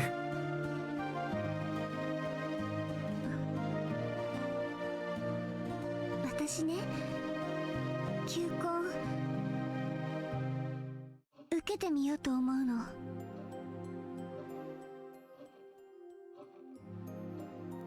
As Shannon looked up at the ceiling, she spoke of the imagined future that she and George would create. Though some anxiety over the future appeared on her face, so did the joy of knowing what it was like to live with love. As Cannon watched this vivid dream he was being shown, he knew that none of his words would reach Shannon anymore. 好きにしたらいいよ。姉さんは一度言い出したらどこまでも頑固だから。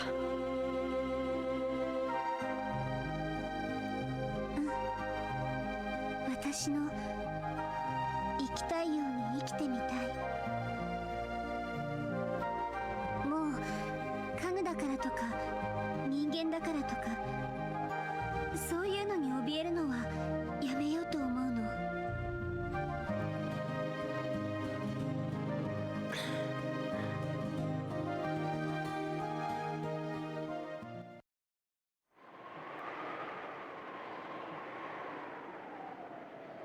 You know, let me just find that thing that I was referring to for anybody who's not familiar with it.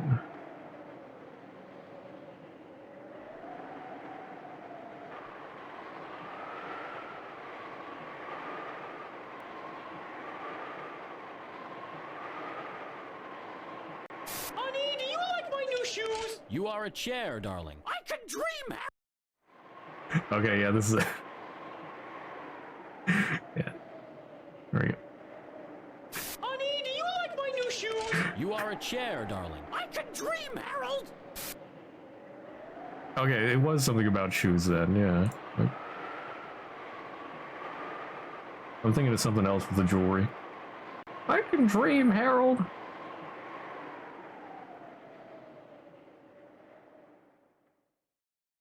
That is ASDF movies.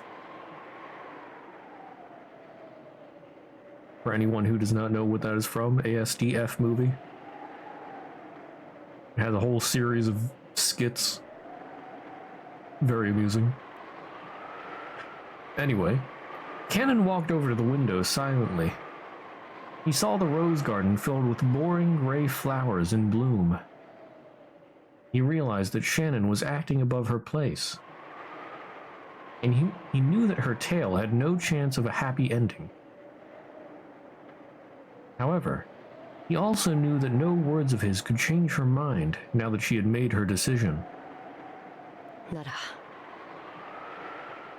僕が言えることなんて何もないよ。やめろと言っても姉さんは聞かない。好きにすればと言えば好きにする。なんで僕にそんな話をするのさ。僕の答えなんて姉さんは何も求めてないじゃないか。私が知りたいのはカノン君のお嬢様への気持ちなの。僕は姉さんたちとは何の関係もないよ。カノン君は本当にお嬢様のことは何とも思っていないの？思ってないって何度も言ってるよ。嘘？どうして嘘だってわかるの？わかるもん。姉さんだもん。わからないよ。僕の気持ちなんて。わかるよ。カノン君のことなら私は何でもわかる。本当にわかってるならどうして聞くんだよ。姉さんはジョージ様のことでもう胸も頭もいっぱいじゃないか。そして僕もそんな一途な姉さんが大好きなんだ。だから僕なりに応援してるんじゃないか。そうでなかったら僕だって僕だってお嬢様を好きになりたかった。 Wow. Cannon finally turned to face her, honestly and openly telling her how he really felt. That was what Shannon had wanted to hear. And after hearing that, she pressed Cannon even further to reveal his true feelings. そんな言い方じゃダメ。許さない。じゃあどうすればいいんだよ。なんて言えばいいんだよ。好きになりたかったなんて言い方でごまかさないで。カノン君の素直な気持ちをそのまま口にすればいいの。僕には眩しすぎるんだよ、お嬢様が。太陽のようで生き様が眩しすぎて。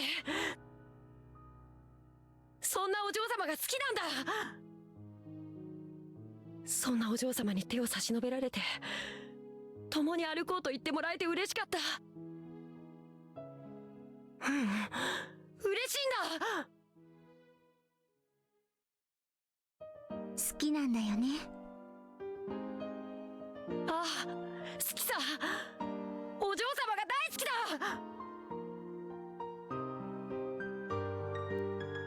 Finally, Cannon confessed his feelings in their entirety. In fact, by saying it aloud, he finally understood how he truly felt. As passionate tears welled up in his eyes, Cannon finally accepted it. He couldn't stop the tears from dripping down his face. お嬢様も僕もこの島に閉じ込められて何の希望もなく生きてるのは全く同じだった。 Canon is evolving. Beep, boop, beep, boop, beep, boop.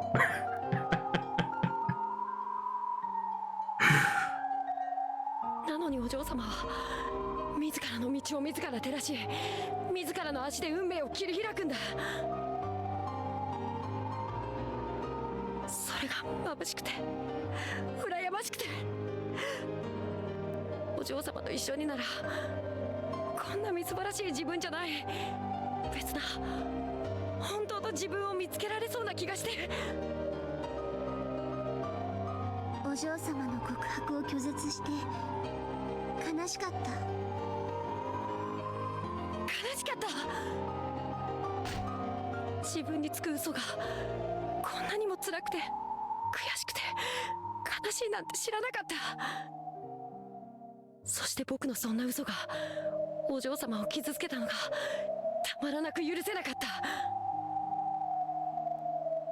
そんな自分にもう二度と恋をする資格なんてないと思ってた。あるよ、恋の資格はね、自分だけが与えられるの。家具だからダメとかそんなの関係ない。ダメだって自分で決めたらもうダメなの。決めつけちゃダメ。だから私は与えたよ、この身の程知らずな家具の身に恋の資格を。だ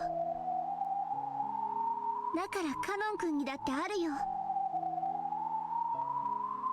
恋をする資格が。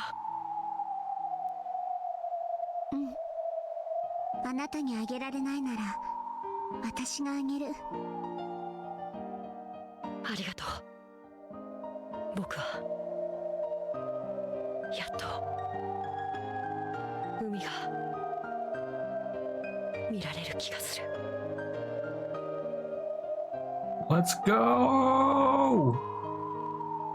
He can see the sea!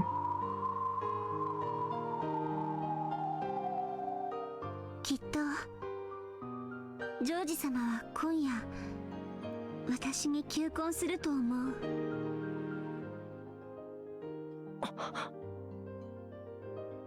求婚を私は受けてこの島を出てジョージ様と新しい天地で新しい生活をするつもり。それが姉さんの選んだ道だというなら僕に何も言えるわけがない。この島を出て、そしてこの島へは二度と帰らない。カノン君とはお別れになる。 Never return again? That sounds a little ominous. But I mean, if she's married to George... like... they'd still have to come back for family conferences or whatnot, wouldn't they? So either that's ominous or that's just awkward. Like, yeah, I'm never coming back. Next year comes back. Hey, how's it going? You know what I said that other time? Yeah, forget that. Unless George gets disinherited by Ava. Yeah, but she would never do that. Ava cares too much about George. She wouldn't disinherit him. I mean, she'd be really upset. She might try and mess with Shannon, but I doubt she would do anything to George. At least from what I've seen so far. I don't know. I mean, there was that part where George died, and I don't know what was going on there. With Ava Beatrice, I think it was, yeah. But, I don't know.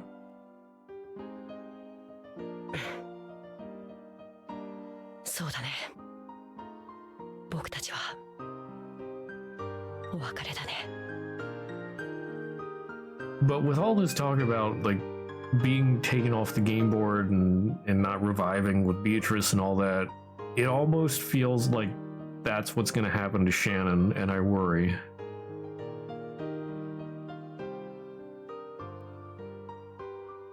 Moshi, カノン君が心の底からお嬢様を愛していて、それが私のジョージさんへの思いと同じかそれ以上だと言えるなら、私はあなたと決着をつけなきゃならない。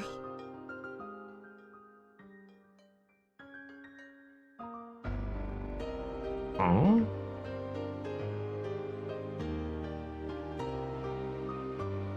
I have to settle whose feelings are stronger? What?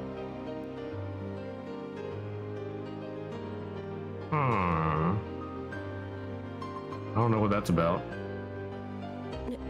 姉さん、それがお互いのため。カノン君の思いを私を理由に諦めないで。Okay, yeah, something really seems off about this conversation.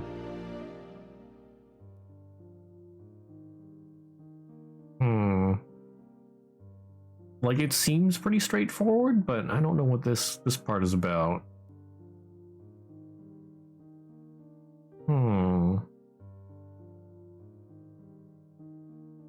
僕のわがままが姉さんの幸せを傷つけるかもしれないのに。It's pretty sus. 私も自覚してるよ。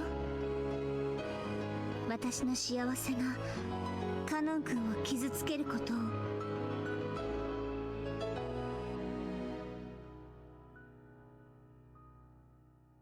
We have no choice but to hurt each other. As she said this, Shannon turned her back to Cannon. As Cannon watched Shannon from behind, he was struck by her strength and the love she still felt for him despite everything. 姉さん、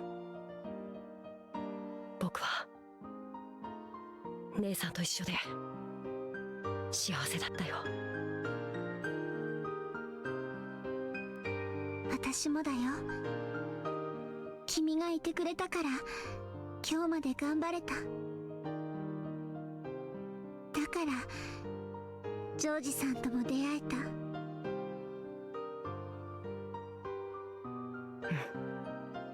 僕も姉さんが教えてくれたからお嬢様の眩しさに気がつけた。私は自分の思いを曲げない。その気持ちだけを見つめて他を無視してカノン君の心を踏みにじることから目をそらさない。 Well, that's ominous. 僕も姉さんを理由に自分の気持ちをもう偽らない。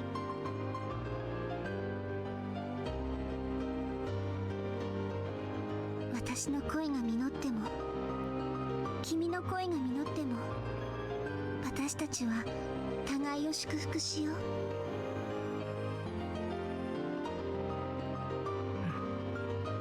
約束する。そして僕が勝ったらお嬢様を愛し姉さんも大切にする。ありがとう。でも私が勝ったら君と島を忘れてここを永遠に出ていく。 What does this mean?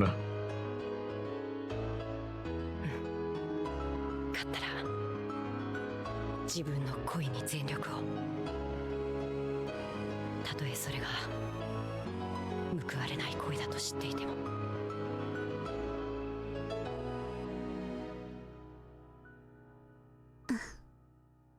私たちはだってもう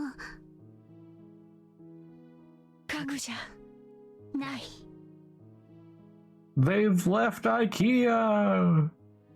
Woo!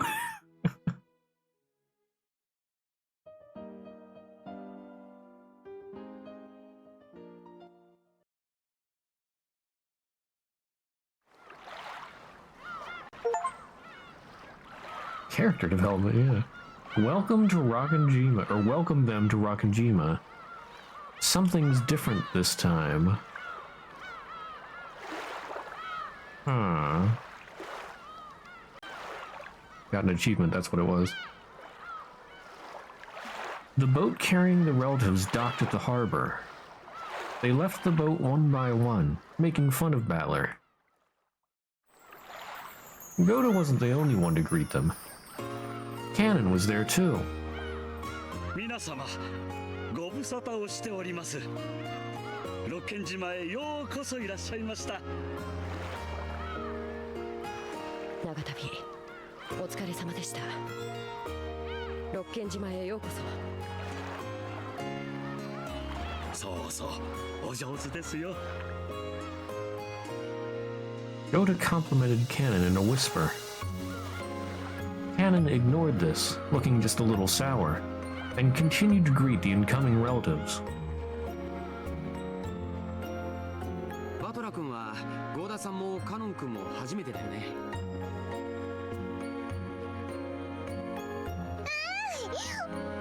マリアもバトラ初めて。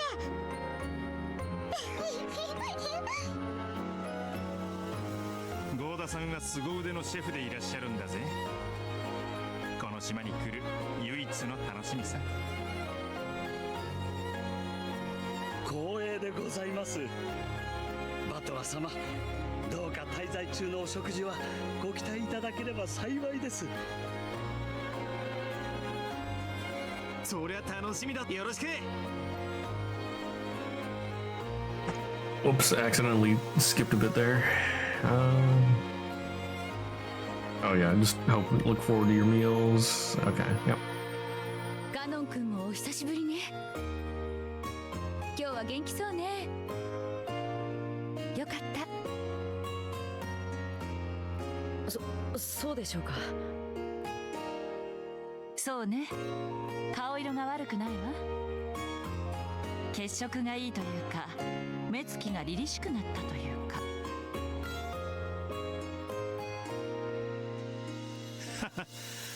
成長期なんだろ。そうして少年は大人になってくんだな。普段のあんたは今にも貧血で倒れちゃいそうな顔ばっかしてるのに、今日は少し違うわ。正気があるんや。男子は3日あれや成長するもんなんやで。カノン君も少しずつたくましくなってるっちゅうことやな。からかわれてないわよ。みんな褒めてるのよ。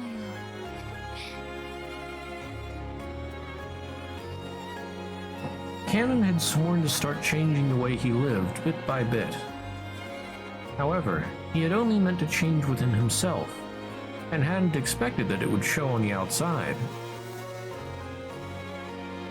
By the way,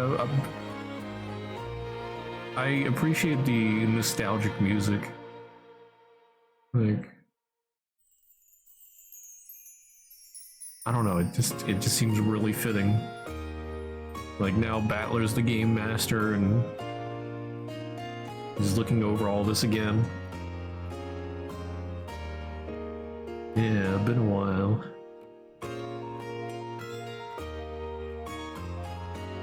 He was a bit shocked to hear that his expression had changed so much, that people had apparently noticed as soon as he opened his mouth. No. Maybe the real surprise was that his normal expression must have looked yeah, must have looked so incredibly sullen in comparison. Yeah, it did.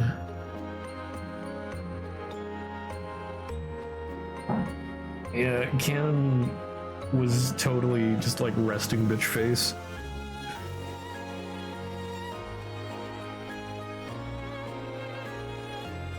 Goto led the way up to the guest house. Cannon brought up the rear, helping to carry some of Kumasawa's shopping.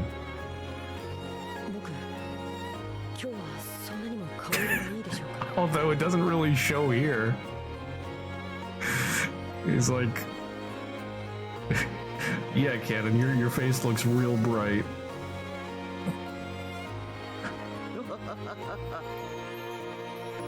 私にもそう見えますよ。何かいいことありました？ Oh, Kumasawa. Even Kumasawa was saying it.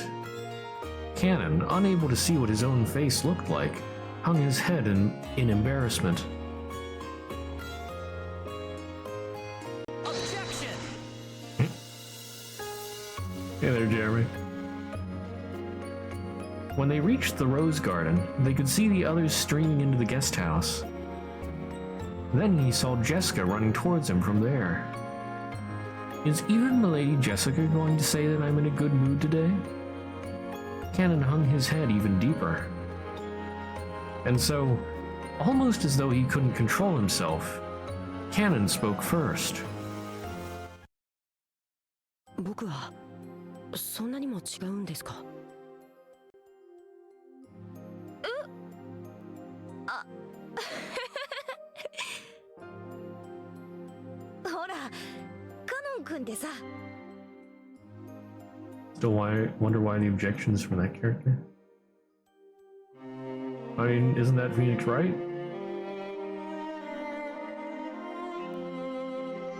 Oh no, I didn't really play the Phoenix Wright games, but I thought that was the voice of Phoenix.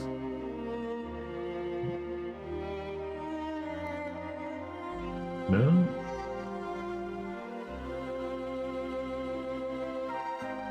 Is more character in another series? Huh. Didn't pay attention? How dare you? I expect everyone to be paying attention 100% of the time to my stream. You should be paying... Yeah.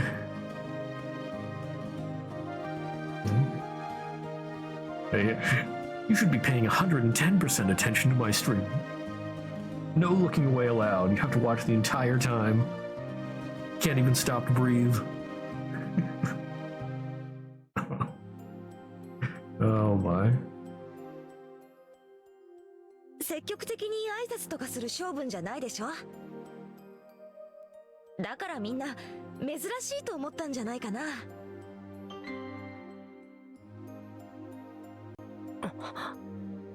先ほどはお嬢様にご同行できなくて申し訳ありませんでした。い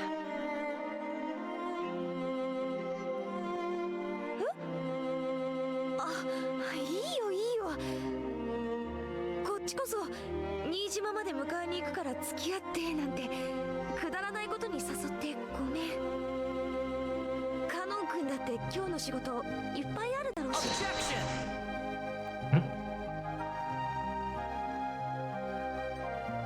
仕事は特にありませんでした。お嬢様が眩しすぎて一緒にいることに耐えられないほど僕が弱かったからです。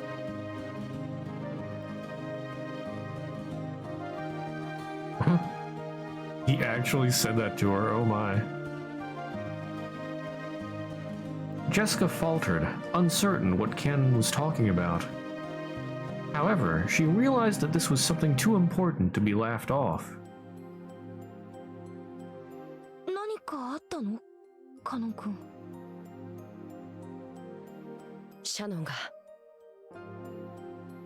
結婚するって。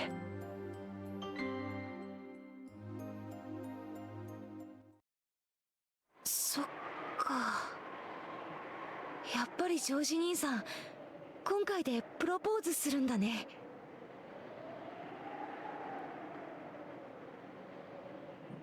Jessica thought Cannon was sad because Shannon would be leaving, that this new mental state had caused a change in his behavior. And Cannon realized that Jessica was probably thinking this. So he spoke to her clearly and honestly. Holy cow. Progress. Because he wanted her to know. 僕は自分も辞めると決めていました。Oh?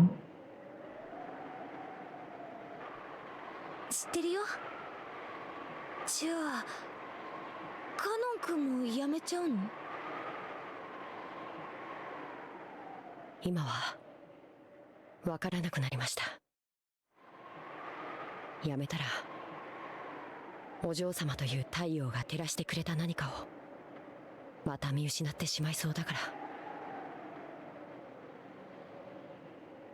Jessica could only stare blankly, unable to understand what he was saying.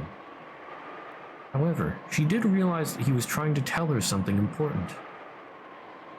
And so she was able to accept that his next words were neither a lie nor a joke.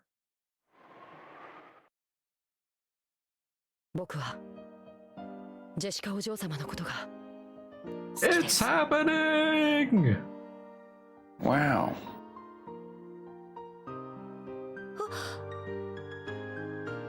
私もだよ。あなたの太陽のごとき生き方を僕も一緒に歩んでみたい。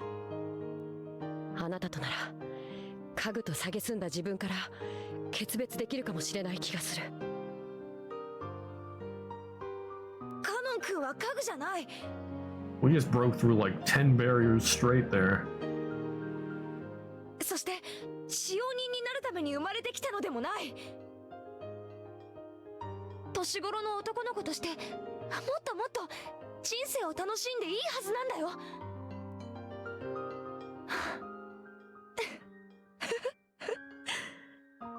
私も眩しいや。カノン君が眩しくて目が見られない。So if I play Zero Escape, which one am I playing first? 999 or Virtue's Last Reward? Well, whichever one is first. I mean, I try and play things in, well, I guess release order. And I think you said 999 is the first one. But I mean, that's not going to happen for a while, though. 999 really should be played first? Okay. Wait, was that the first one? Or, I mean, I take it that was... I would take it that that is release order. Yeah, okay, yeah.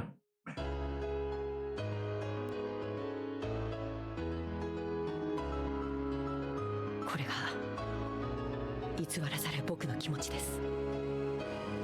それを今までごまかしてきてすみませんでした。僕の臆病さがお嬢様を傷つけたあの日をお詫びします。いいよ。その言葉だけで私は嬉しい。だから僕はお嬢様といつまでも一緒にいるために家具をやめようと思います。僕にそのための時間をください。最後にその弱さを許してください。Playing games in the right order to understand the story is the duty of every gentleman. Exactly.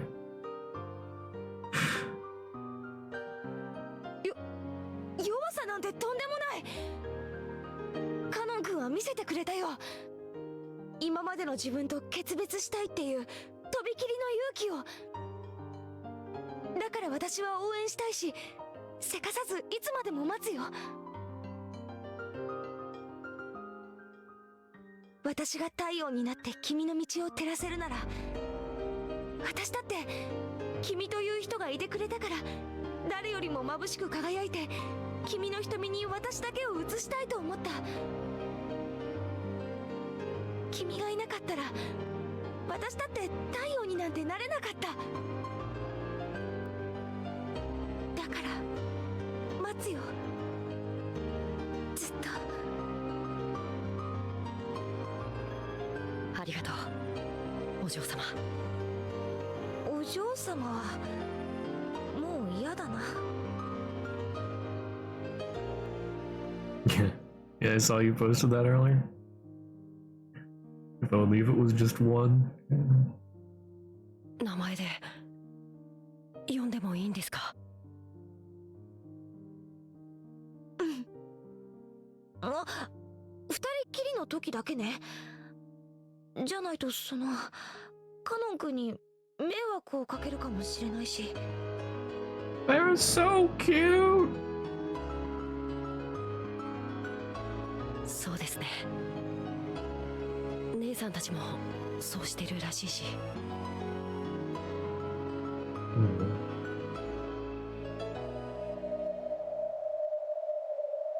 シャノンが婚約するって話にならなかったら、こういうことは言ってくれなかった？ Oh, first time there's been a bot in a long time. And Banhammer!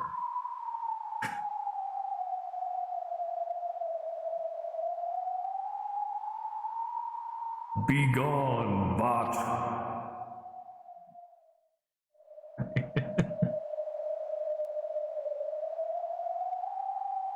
And since Paimon likes to destroy everything, Griselle gets harassed by... yeah, I can't remember her name either. Yeah, whoever the original owner of the body was, yeah. I love Griselle's situation.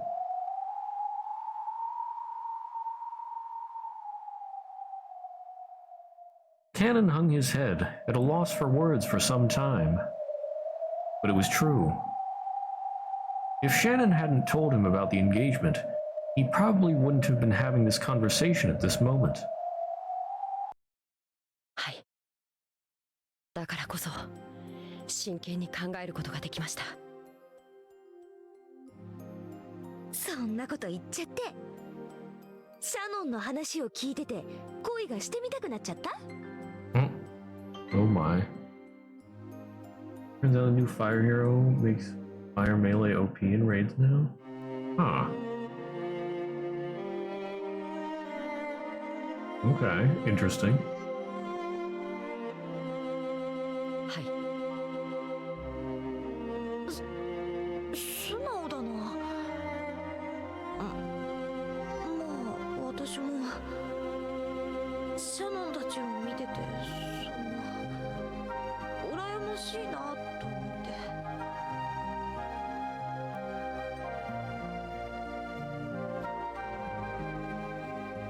て。In truth, it wasn't quite like that for either of them. They'd been shown the courage needed to speak up and tell the one... They'd been shown the courage needed to speak up and tell the one you love how you feel. That's what pushed both Cannon and Jessica forward. 僕は何とお呼びすれば？ジェシカがいいな。呼びつけは照れます。 So where's the rest of the family during this? Are they just like watching in silence? That would be funny. Like, I don't know if I missed something and Goda just like took them off to where they need to go, or...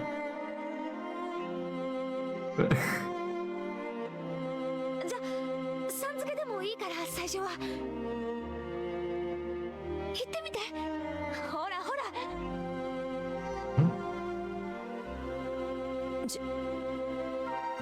ジェシカさん。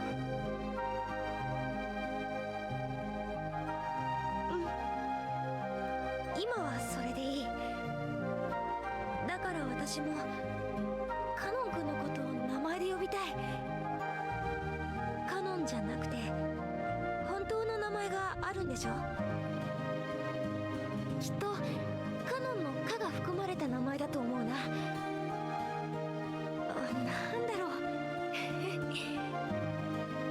Could see like they're both going back to the mansion from the guest house. Okay. Yeah, I guess. Oh. Yeah. Maybe. Yeah, I don't know. Maybe that was after they took them to the guest house? And then Jessica just came over from the mansion? Maybe I missed that part.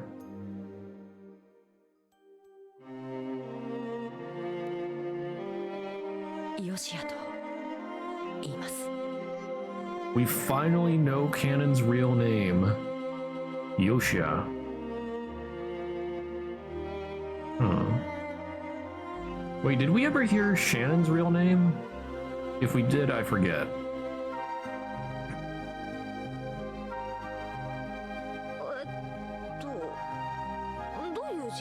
Sayo, right. Yeah, that's it. Okay, yeah. I think it was set in game 1. Oh yeah, that was a long time ago. Well, was it game 1 or 2? It might have been 1. If it wasn't in 1, it was definitely 2. Yeah.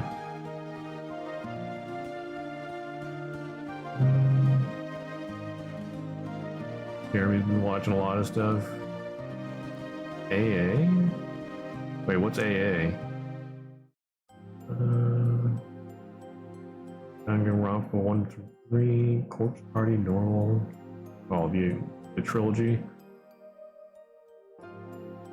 Zero, Escape, all of it, and what's PL? War. Really in the Halloween mood there, eh, Jeremy? Need more horror.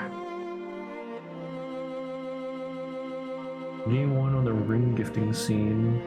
Okay. Yeah. Yeah, like I knew that it would have happened in the second game if it didn't happen in the first one, but yeah, it might have been in the Rose Arbor. In the game 1.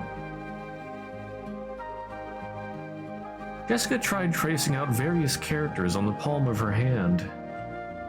Then Cannon used his own finger to write out his name on her hand.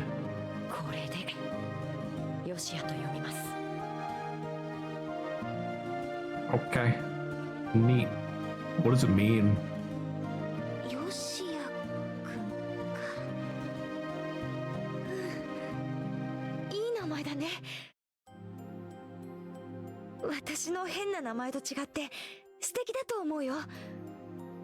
Oof.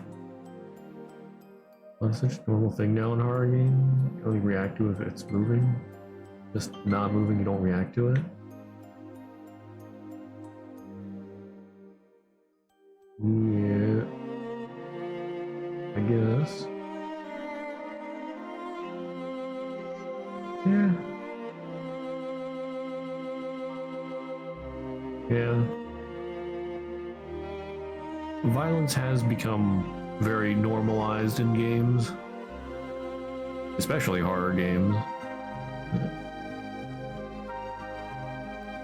On horror movies and all that, I mean, yeah.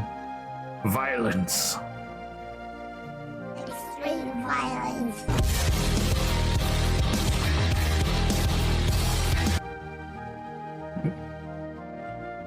Oh my.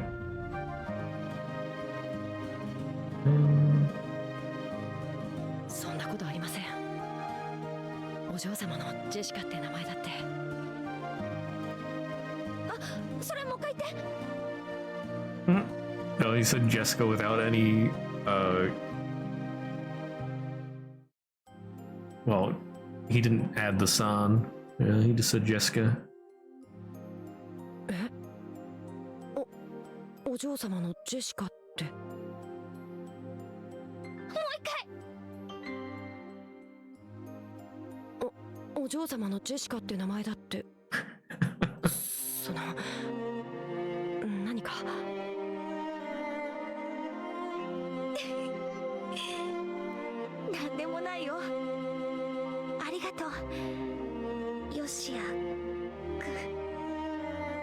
Ayaya!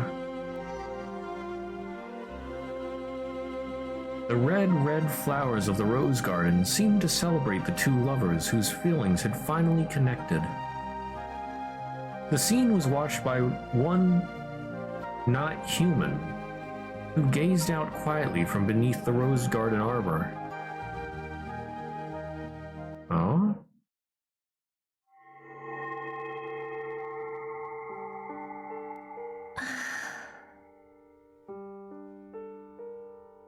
Come to think of it, those two had never called each other by their names until now.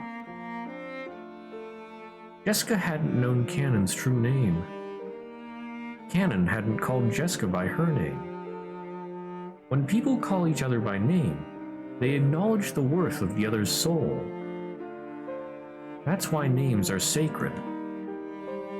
When you've been given permission to say someone's name, it means they've acknowledged your soul. だから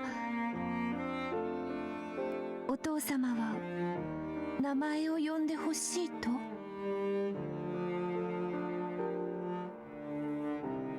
No, that's probably wrong. When Father sees me, it reminds him of that other me, the past me. And I'm sure that me called Father by name. However, that probably doesn't mean Father would be happy to hear me call him by his name. Oof. After all, I am me, and not the Beatrice Father knows well. What can I do to help Father? How can I be useful to him? After all, that's the only reason I was born. Pain. Objection. The body has been discovered. A true gentleman solves puzzles. Huh? Hanging her head, Beatrice sat all alone in the Golden Land's arbor next to the rose garden. And she was watched by the Witch of Theater-going and her Miko as they sat across from each other.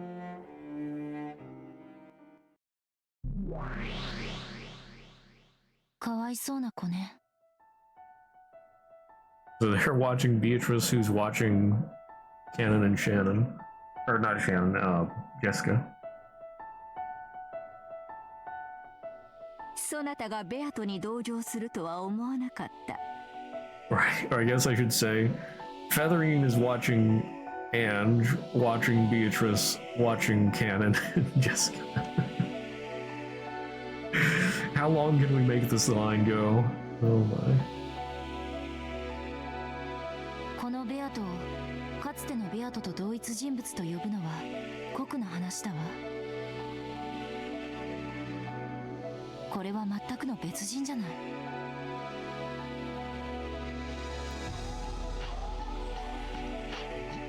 It may be that, by the rules, this Beato is the Beato. However, saying that would be horribly unfair to her.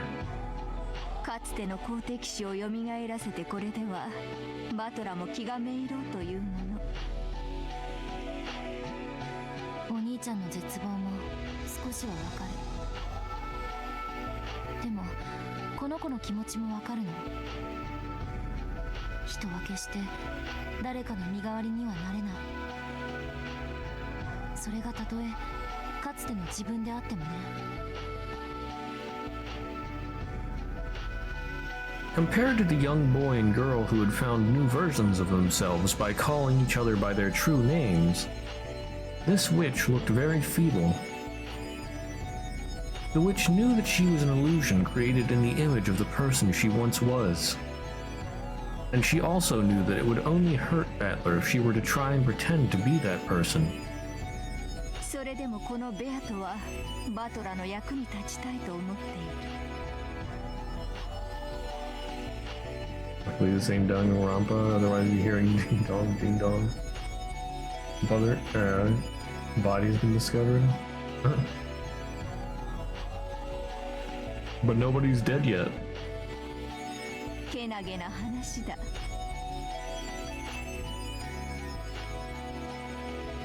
れがベアトリーチェという魔女の意味なの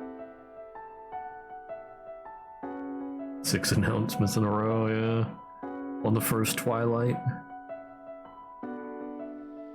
彼女はそうだと自称している。自分はバトラの役に立つために生まれてきたと。お兄ちゃんのために生まれてきたベアトがやがては連続殺人を犯し、お兄ちゃんに永遠の拷問と称しておかしなゲームに引きずり込む。意味わかんないわ。1000年を経れば人は別人にもなり得るとそなたも理解しているはず。At the very least, Beatrice was once a pure creature who was born for Battler's sake. It's also very clear that in her current feeble state, she doesn't possess any of the courage or motivation needed to bring about such fearsome serial murders. That means the sinister witch we all know must have changed during the 1,000 years since her birth. 1000年とか偉そうな単語がよく出てくるけど、魔女の世界ではどうも長い月日を示す別称として使われてる気がするわ。神の世界に近づけば近づくほどに時間の概念は曖昧になる。6年も1000年となるし、1000年がほんの一眠りにもなる。ほんの2週間の月日でさえも100年の魔女を名乗るにふさわしい永遠となり得るのだ。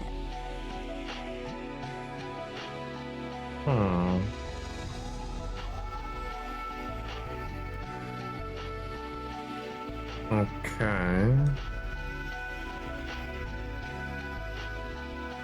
In other words, the pure Beato transformed into the cruel Beato during 6 years that could be called 1,000. Huh.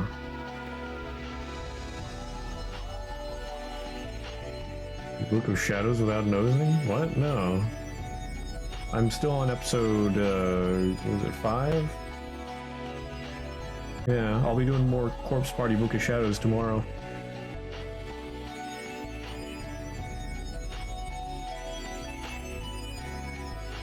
So does that mean something bad happened during those 6 years that made her hate Oni-chan? 納得いかないわ。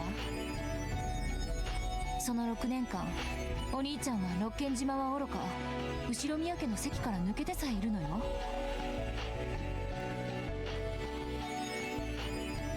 その変化にお兄ちゃんは何の関係もない。全くの逆恨みだわ。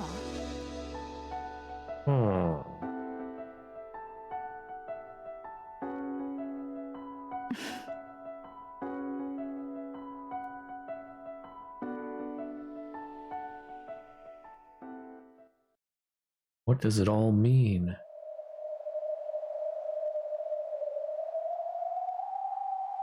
おや、こちらにおいででしたか。お紅茶でもお入れしましょうか。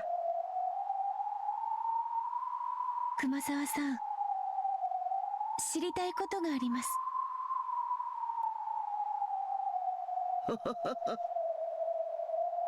はいはい、何でしょうか。私はベアトリーチェという名前なんですよね。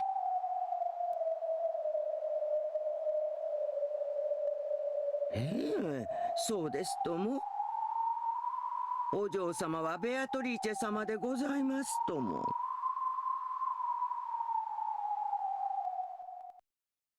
でもお父様が口にするベアトリーチェという人物は私のことではありません。それは。お父様は私にその人であってほしかったように思います。だから私がその人にどれほど似ていても別の人間なので失望されたのではないでしょうか。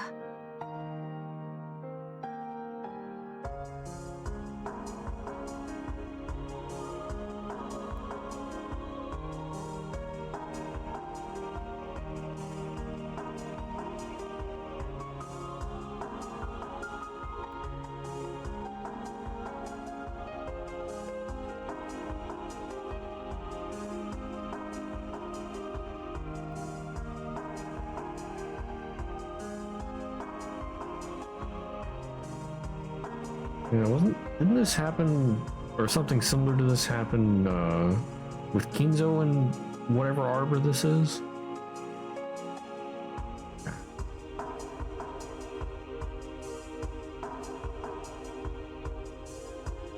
But that was way back, like, what, 20 years ago or something?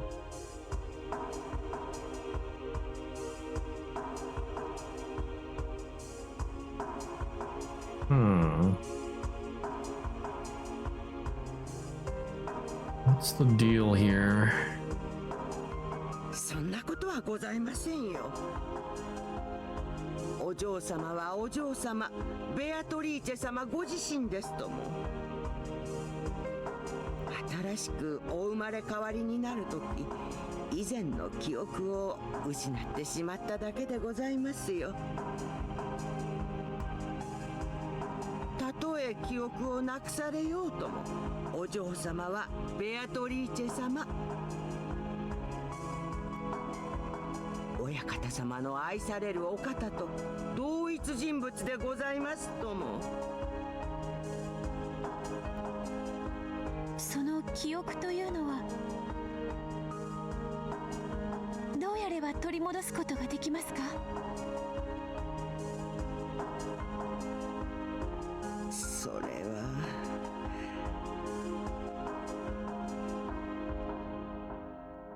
Yuto looked at Kumasawa with hopeful eyes, as though praying that she would tell her the way. Kumasawa averted her gaze unhelpfully, as though trying to say that she'd like to, if only such a way existed. 取り戻すことができないなら、せめてお父様の愛したベアトリーチェがどのような人物だったかを教えてください。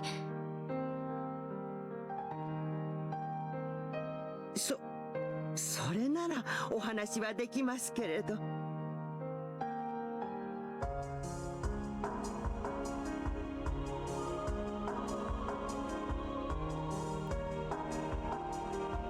私はお父様のために生まれてきました。だからお父様の望む黄金の魔女ベアトリーチェになりたいんです。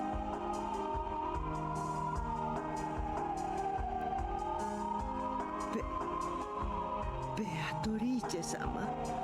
Wait a minute, she used the red.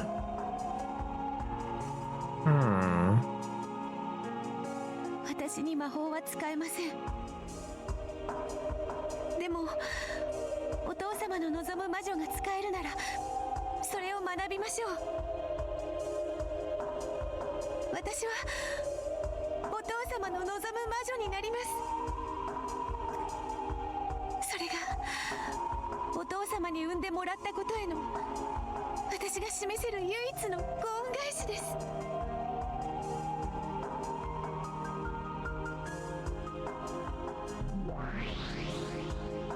けなげじゃない。1000年を間違えなきゃ最高にいい子だわ。魔女のヒナ、なかなか面白きかな。気に入ったぞヘンチェ。そのヒナの娘に我が諸子を許すがいい。魔女の世界へ帰る扉を開いてやるがよかろうぞ。Nani? Hmm. 彼女自身にかつての彼女の物語を朗読させようというわけね。なるほど、私も知りたいわ。黄金の魔女ベアトリーチェを作る物語。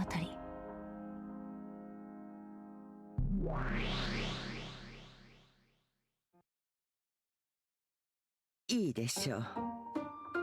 あなたがの扉を再び開きましょう。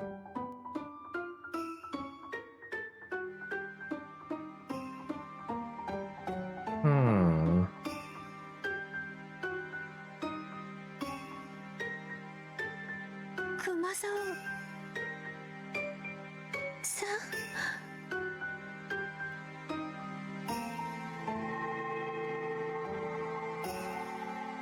A golden splash welled up around them. It was a cloud of gold butterflies.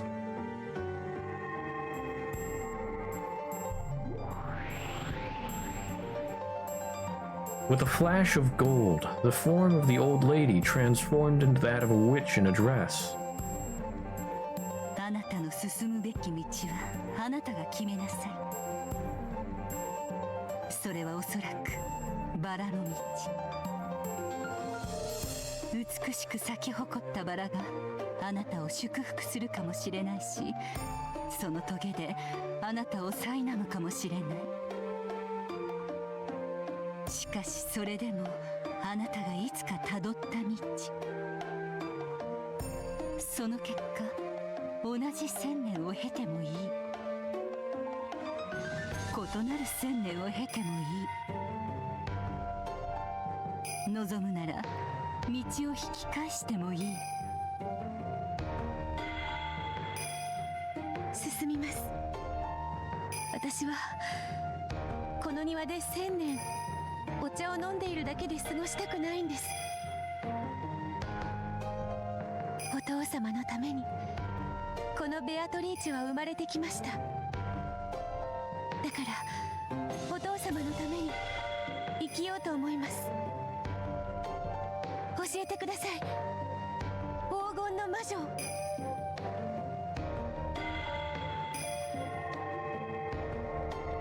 The great witch spread her arms, communicating the other's unbending determination to the brilliant heavens.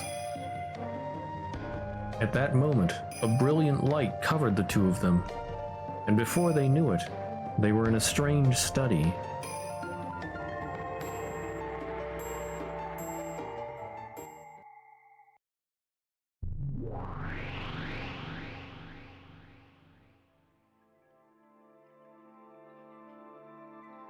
There sat the master of this library, the great old witch, and her Miko. Virgilia gave a deep and elegant bow. 拝謁、至極光栄に存じます。尊厳なる感激と戯曲と傍観の魔女、フェザリーヌ・アウグストゥス・アウローラ卿。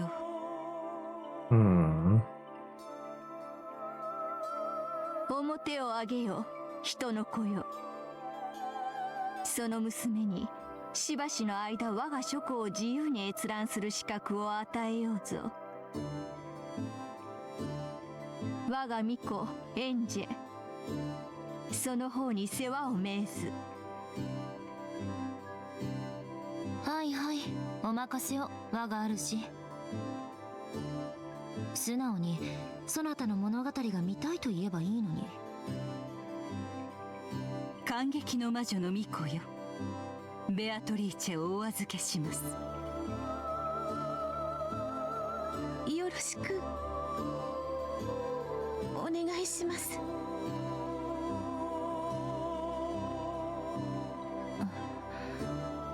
あんたのなろうとしているベアトリーチェは彼女なりに何かを苦しんでいたわ。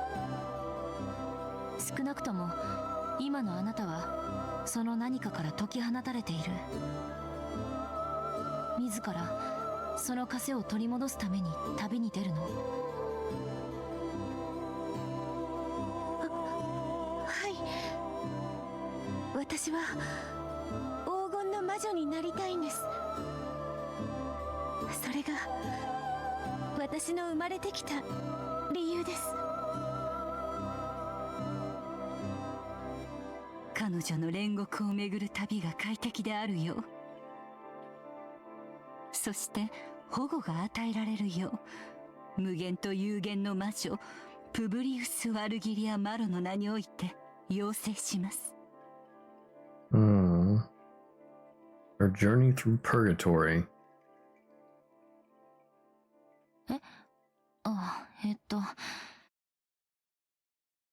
感激の魔女の巫女にして無限の魔女反言の魔女見習い、エンジェ・ベアトリーチェの名において了承する者なりやと立まつったり踏んだり蹴ったり。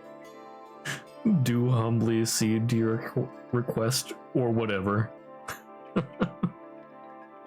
Nice. Featherine snorted. あなたもベアトリーチェという名を？ええ。あなたのことはよく知ってるわ。教えてください。私がどんな私だったのか。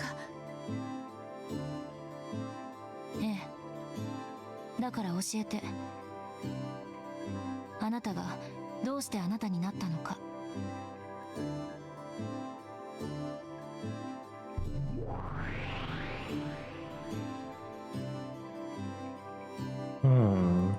この書庫にはこれまでのそなたのゲームの物語のかけらが全て書物として収められている。それを読むことでそなたはこれまで何があったかの全てを知ることができるだろう。それを読めば私は黄金の魔女になれますか？黄金の魔女を継承するには黄金の碑文を解かねばならぬ。そしてその試練はたとえベアトリーチェ本人だとしても免れることは許されぬ。頑張ります。ですから私に書庫の本を読ませてください。本当にけなげだわ。わざわざあんなのになんで戻りたがるんだか。その私がどんな自分だかは知りません。でもその自分がお父様のお役に立てるなら私はそれになりたいです。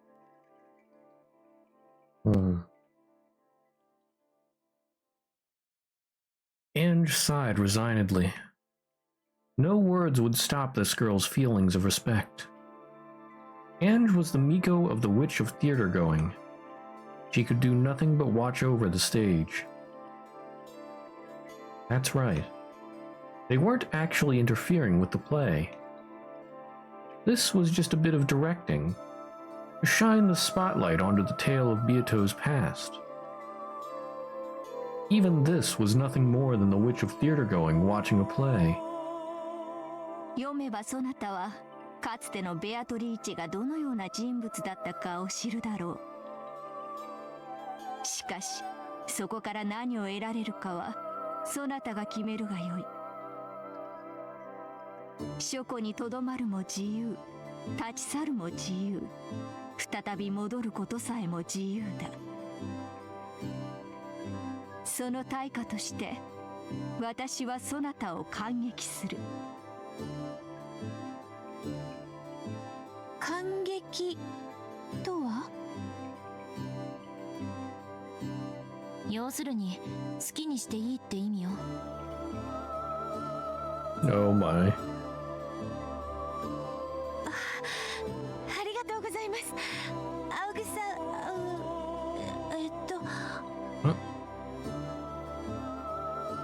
フェザリーヌって呼ぶと喜ぶわよ。ありがとうございます。フェザリーヌ様。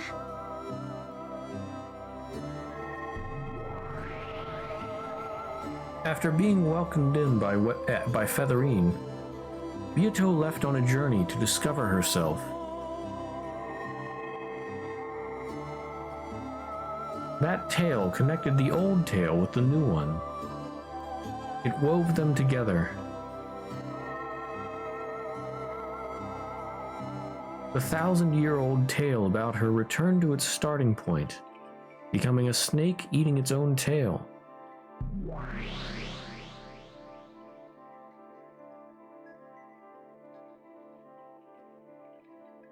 The ring of that snake began slowly, bit by bit, to turn into the shape of a small island floating on the sea. And that was Rakanjima. The 1,000 years of the witch born on this island were tied to the island. Was it 1,000 years, or just 6? Or did this tale start even further back into the past?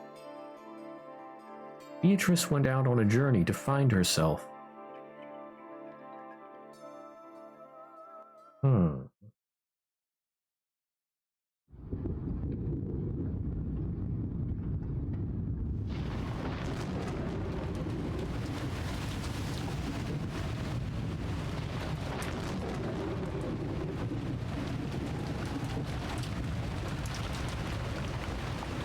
The wind had been strengthening since a while back.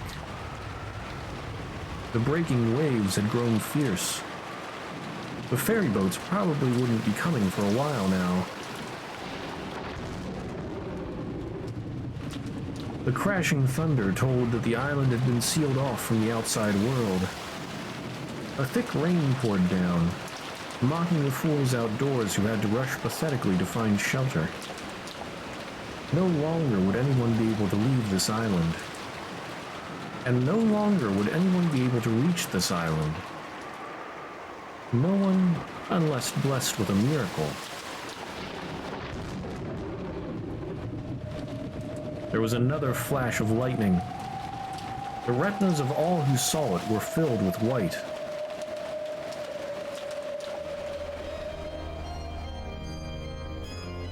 As that white faded away, an eerie shadow pulled itself up amidst the raging waters of the beach. As though suddenly remembering to do so, it coughed violently several times, filthily spitting out the seawater that had filled its stomach. She then tore apart the touch fastener of her life jacket, and threw down the reason she had been able to float here without so much as a thank you.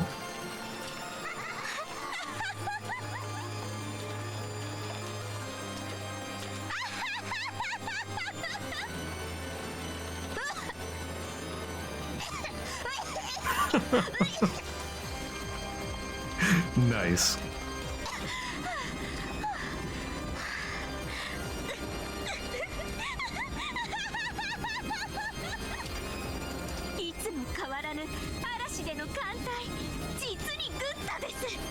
Good. さあ、楽しませてもらいますよ、バトラさん。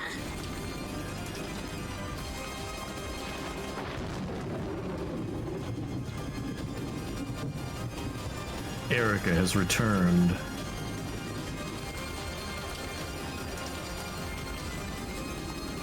She comes.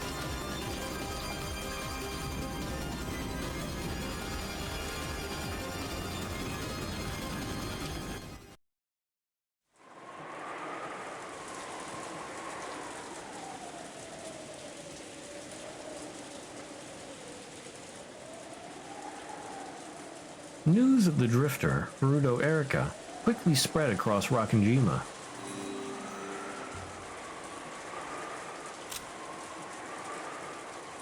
Fell from the pleasure boat Eternal Maid 2 mid-cruise in the waters near Rockinjima.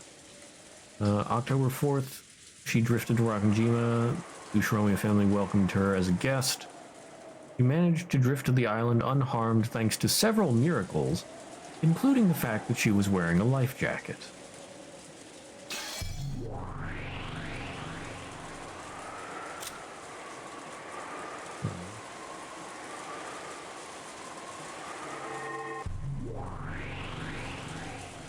Okay.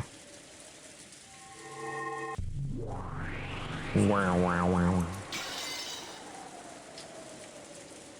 Erica had been welcomed in politely, and it was decided that she would be treated as a guest until the typhoon passed. In the dining hall, Goda's wonderful dinner had ended, and everyone was relaxing and enjoying some after-dinner coffee and cheese. After dinner coffee I get, but cheese? I mean, I could see cheese as an appetizer, but I don't know about you guys, but I don't really feel like eating cheese after a meal. I can munch on cheese before a meal, but I don't know. I don't know, I'm just weird like that, maybe, I don't know. Apparently, Badler was a bit relieved that Erica had come, and turned into a good scapegoat. It drove away some of the attention he'd been getting piled on him for finally coming back after 6 years. In fact, she turned out to be very talkative. When the conversation turned to a sophisticated discussion of the mystery genre, even the adults were drawn in. She was apparently so well versed that even Nanjo, who had a vast knowledge of the subject, was impressed. 確かにな。嵐の孤島に洋館に不気味な一族。そこに雨宿りの探偵とくりゃ、もうお膳立てが揃ったも同然だぜ。ご安心を。どんな難事件であっても解決してお見せしますので。それが探偵の務めです。頼もしいじゃないか。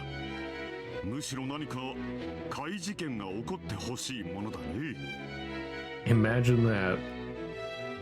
犠牲者役はごめん被る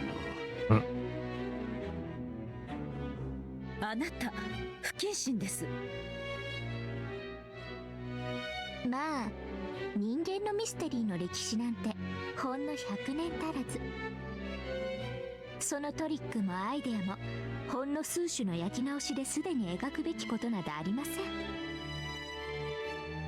いかなる不可能犯罪、密室殺人が起ころうとも、すでに類型化されているどれかのトリックを形を変えただけに過ぎないのですから。まあそれでもミステリーが読み物として現代でも通用するのは、古典もろくすっぽ読まない付け焼き場の自称マニアが自分の不勉強ゆえに知らない古典トリックをさも新鮮であるかのように勘違いして大騒ぎしてるだけなんですが。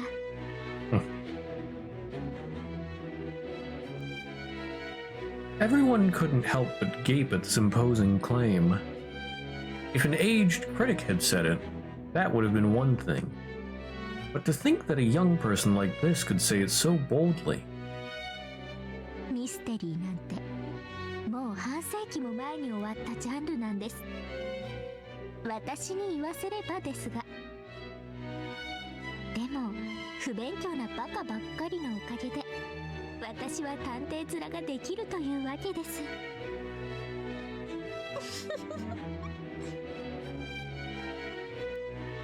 それを言ったら恋愛なんてシェイクスピアの時代に完成されてて以後は読む価値もないってことになるぜ。そうですね。じゃあロミオとジュリエットさえ読んどけば恋愛なんてもう理解できたも同然ってことじゃないんですか？ Is that right? そんなわけねえさ。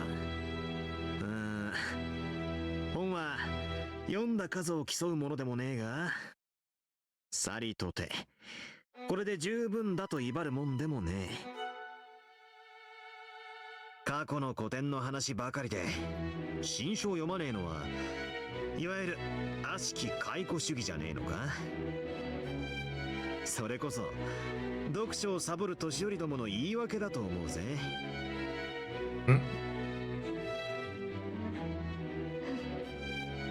そうですね。私もバトラさん程度には本を読まないと言いまかされちゃいそうです。俺本なんか読まねえし。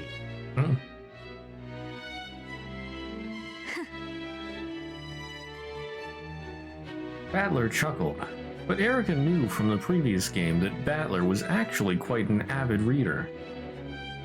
So his words felt more like a challenge. そんなにも推理自慢ならクイズとかパズルとかは得意そうだね。マリアさ、ほらクイズとかの本持ってなかったっけ？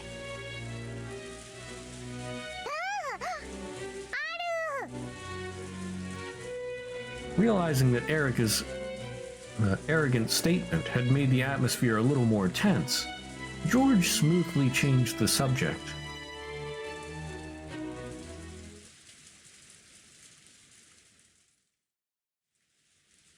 Nami to Hisuji?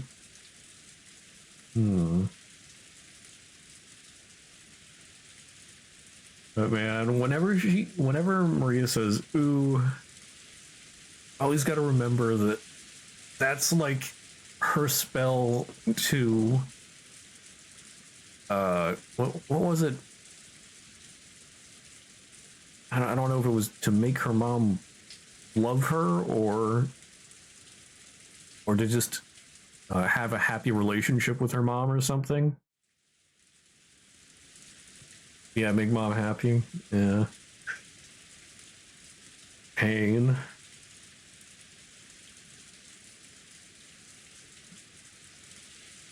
By now, it was more clear that she wasn't the cute guest she had appeared to be.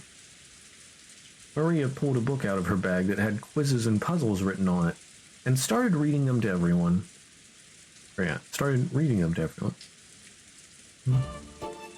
It looked like it might turn into a peaceful quiz party. But of course, that isn't what happened. As a credit to all her big talk, Erica managed an impressive ratio of correct and immediate answers. She took complete control, and her bragging began to escalate more and more. George slightly regretted the choice he'd made when changing the subject.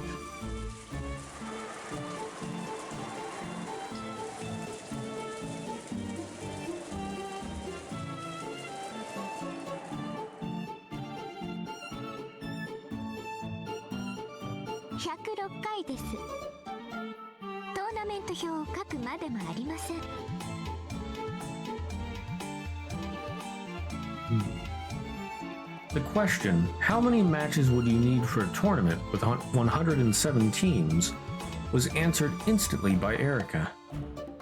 これは問題というより知識です。参加チームから1を引いた数が必要な試合数という公式がありますので、まあ例題の4チームなら3試合、8チームなら7試合という数字を見た時点で法則性に気づいて当然ですが。Umineko tournament arc win.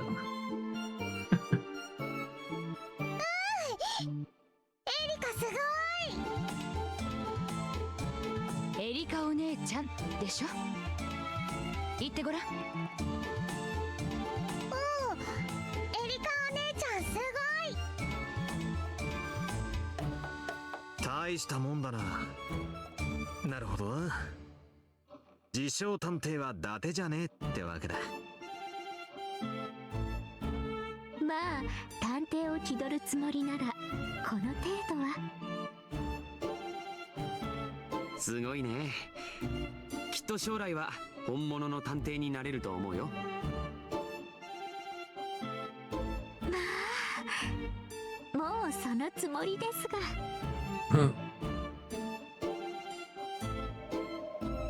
The cousins all thought about the answers to the questions, but Erica always answered first. Rosa thought it was a bit rude for Erica to say the answers out loud while people were still thinking, instead of keeping them to herself. But since Erica was a guest, she decided against mentioning it. In truth, Erica was perfectly aware of this when she answered the questions instantly. Each time she would grin broadly, as though saying, "You all still haven't solved such an easy problem?" エリカちゃんは名探偵さんなんだから、あまり本気にならなくてもいいんじゃない？そうですね。子供向けの問題なのにムキになってしまいました。But how else will she show her superiority? 気をつけますので、次の問題をお願いします。よーし、今度は負けねえぞ。マリア、次の問題を頼む。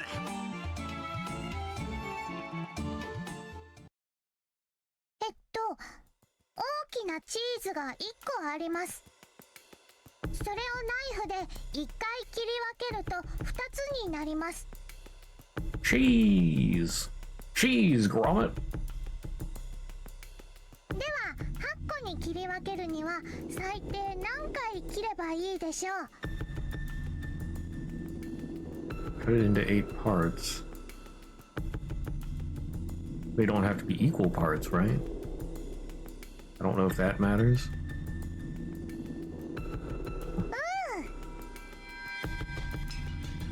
あ、僕はこれ知ってるよ。だから黙っていよっかな。George, acting like the adult he was, set up a mood that would prevent people from answering right away even if they knew the answer. In effect, sending a warning to Erica. It seemed that Erica understood, and she averted her gaze, snorting derisively. 8個なら4回で切り分ければよいのでは？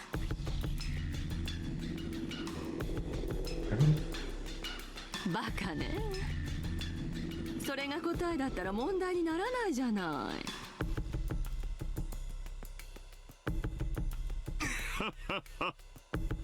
そういうことだな。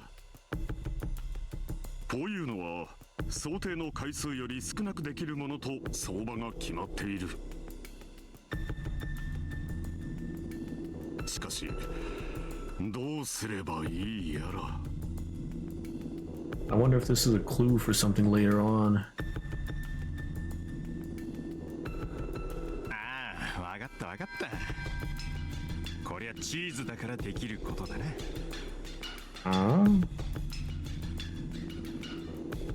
そうね。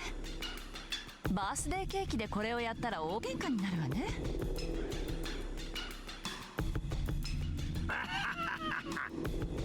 そやな。Or Natsui with her non-existent lateral thinking. Let's see. I went for 8 slices. One. Here, why not? Let's do this. I call upon paint. We get a circle. That's not a circle. Here, give me a circle. We get a circle of cheese. And then we'll do... Let's test this. If I do... one like this... and then maybe do this... Oh my goodness, dog, please. That makes 4. If I do this, how many does that make? 1, 2, 3, 4, 5, 6, 7. That makes 7.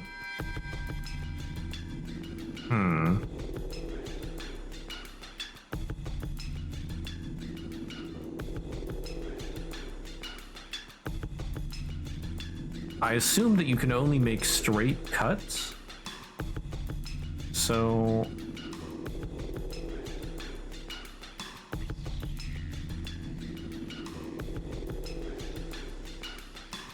how would you do this?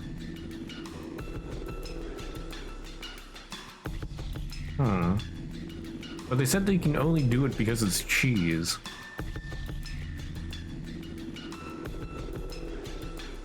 So why because it's only cheese, or why because it's cheese?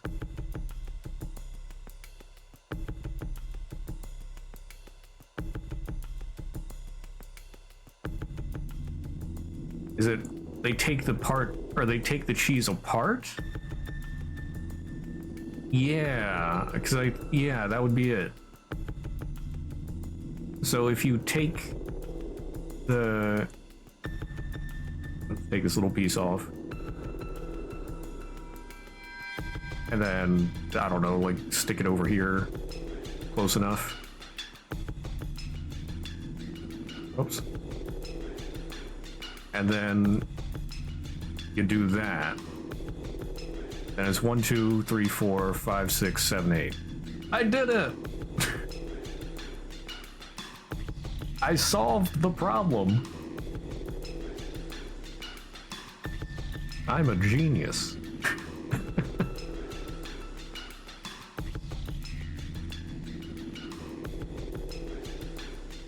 チーズならともかくケーキを切るにはその切り方じゃあかんな。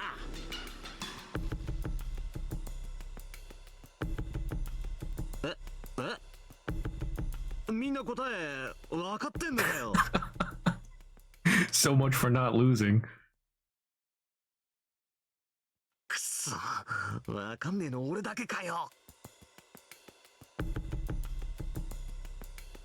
あー、わかったぜ。なるほどね。3次元で考えなきゃダメなんだ。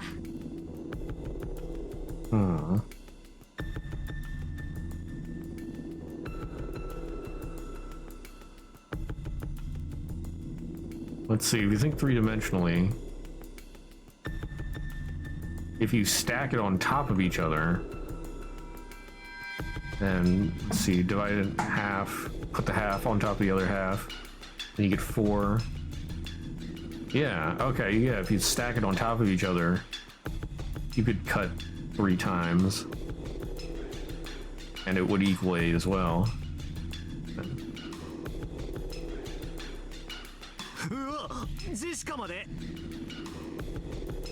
And you wouldn't do that with cake, because the icing would get messed up.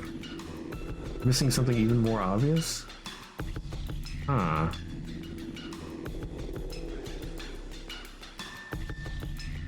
Okay. わかんねえ。どうすりゃいいんだ。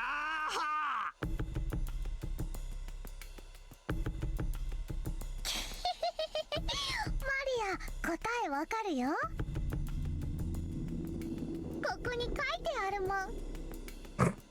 Well, of course you know the answer. You have the book right there. こら、マリアだって答え見るまでわからなかったでしょ。わかる？バトラ君。なるほど、私にも分かりました。これはチーズだからこそできることですな。南條先生まで分かっちゃったのかよ。 Or what? Could you break it apart with your hands and not use the knife at all? Is this... So it would be 0? What? Because then if you try to grab a cake, it would get smushed and all that. ひょっとして俺だけ？俺だけが分かってない？バトラさんの頭も少し火を通せばチーズみたいに柔らかになりそうですね。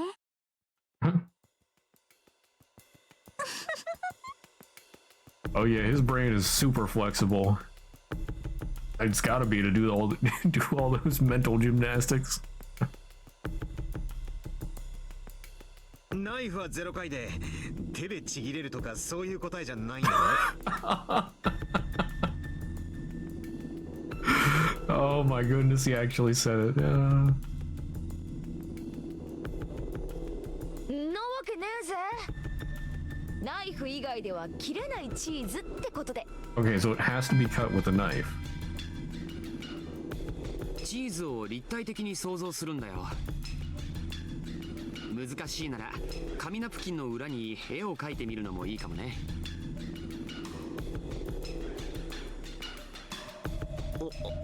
大きなチーズが1個あるんだろう。 I don't think they ever really described the shape of the cheese. Are we talking like a cheese wheel or a cheese wedge? Or American cheese, which is just flat? それをナイフで8つに。ナイフは直線じゃなきゃ切っちゃダメ？そうよ。ナイフは直線に切るだけ。 Yeah, the knife only cuts in straight lines. まあでもヒントね。切り方らは直線にじゃなきゃダメだけど、どこを切るかは自由なのよ。Okay, cut it wherever you want. Yeah. どうやってナイフを入れればいいか、いろいろ想像してみろ。少々ひねくれたやり方を想像した方がいいだろうな。I mean, if we're talking without moving the cheese, you could do a perpendicular cut, cut it in 4, and then cut it down the middle as well, and that would cut it apart to give 8 as well. バトラ君のお手並みを拝見だ。 Or like, I mean, like turn it on its side and cut it down the middle. You have a large piece of cheese. Oh, that's the answer you were? Okay. How many times must you cut it with a knife to make 8 pieces? You could obviously do it in 4 cuts. Could it be done in even fewer cuts than that? Yeah, just cut it horizontally. I guess that would make more sense. Like, if we don't count moving the cheese as an option. Or, well, taking apart the cheese after cutting it.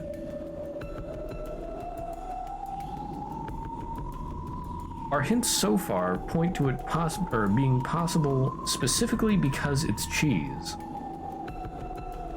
If it was a birthday cake, you really wouldn't be allowed to do this. Can't really do that to a cake without people getting mad. I mean, the stuff that I mentioned works that way too. You couldn't really stack birthday cake on top of itself without people getting upset. And then you wouldn't want to cut like weird shapes into it as well.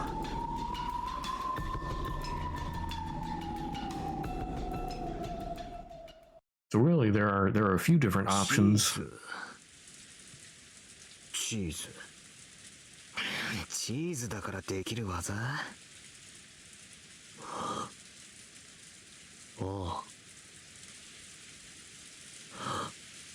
おうおうおう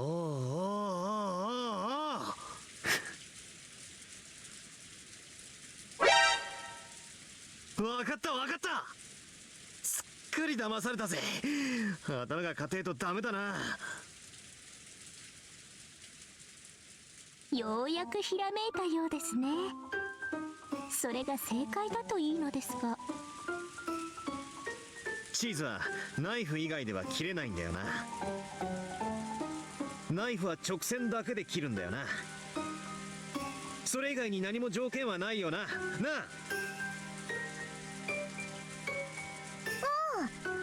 特にない。よっしゃ、間違いない。ひでえ問題だぜ。これまるで謎だ。上か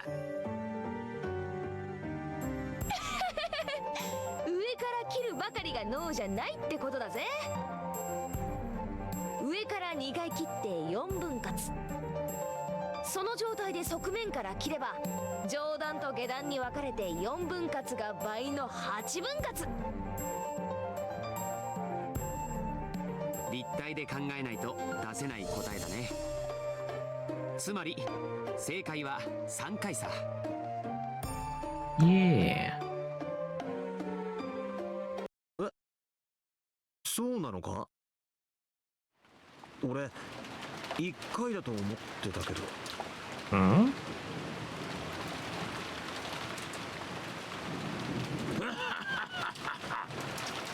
そらどんな魔法や。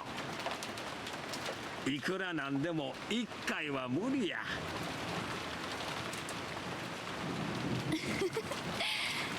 これはなぞなぞじゃなくて普通に算数的な問題よ。おお、そうなのか。Why does he think it's 1? 3回ってのはすぐに思いついたんだが。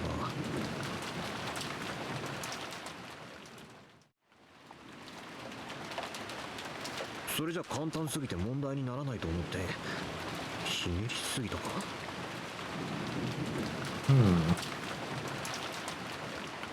バトラの答えの方が5分の答えより少ない。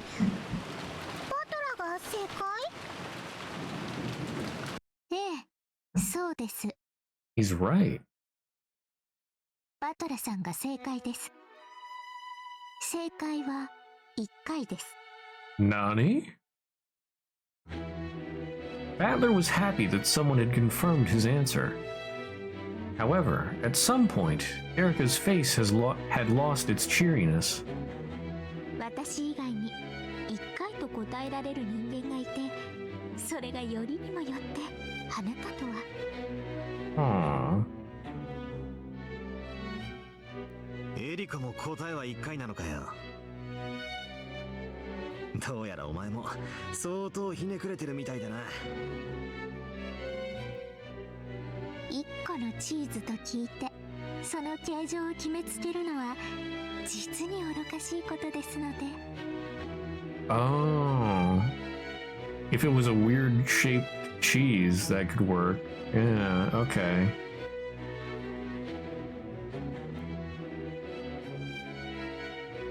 Yeah, that is a good point, though. You don't know what shape it's in. できるわけないわ。お兄ちゃんの勘違いでしょ。3回未満でどうやって8等分するのよ。愚かしや人の子よ。8つに分けろとは言っているが、等分にしろとは問うていない。それにしたって不可能でしょ。ナイフ以外の方法で切るの？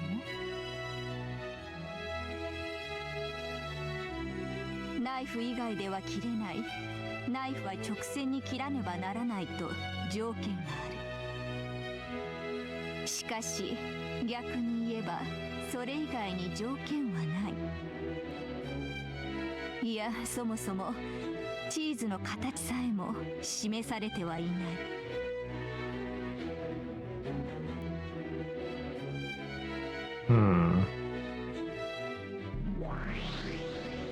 そうか。 Or if you think of it like American cheese, you could fold it.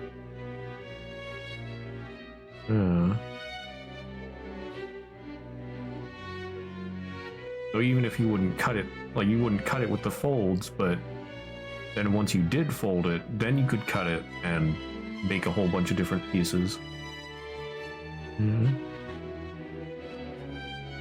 みんなは大きなチーズが1個って聞いてカマンベールみたいな平べったい円筒状のものを想像してたのか。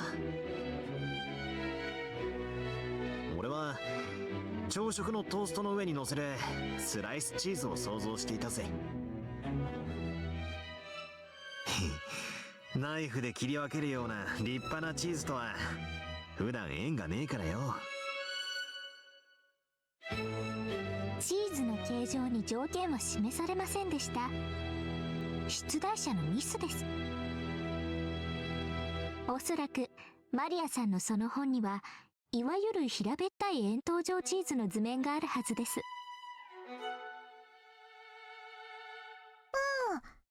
ある。ほら。 As Erica had guessed, the book Maria held had an illustration of a piece of cheese, just as Erica had described it. With cheese of this shape, 3 slices really would be the correct answer. You cut it in a plus pattern from the top to make 4 pieces. Then cut it from the side to double that and make 8 pieces. However, since this illustration hadn't been shown, the interpretation of the cheese had been left to the answerer. 確かにそうね。出題の時点でチーズの形状やその柔らかさなどには触れられていなかったわ。そういうことです。どうやらチーズも頭も柔らかかったのはバトラさんの方だったようです。See, Battler really does have a flexible mind. Otherwise, like I said, he wouldn't be able to do those mental gymnastics.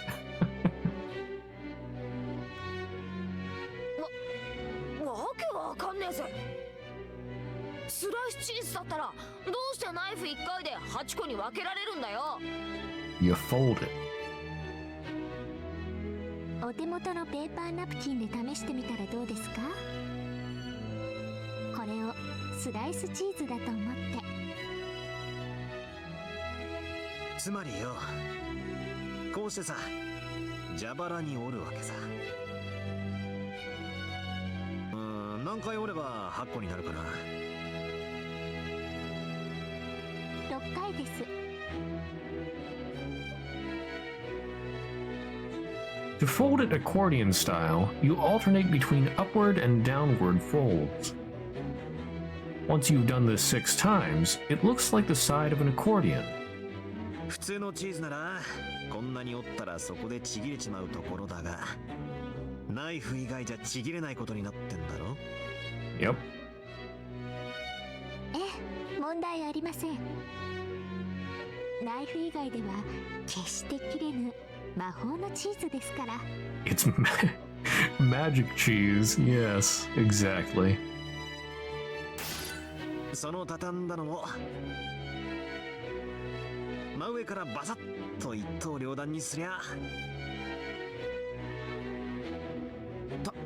確かに8分割だ。ちょっと待てよ。これじゃ当分にはなってないぜ。 Doesn't have to be equal. 出題者は8つに切り分けろとしか言ってません。当分は条件に含まれませんでした。まあ折り方を工夫すれば当分も可能ですが、お頭の固い皆さんには説明が混乱するので省きます。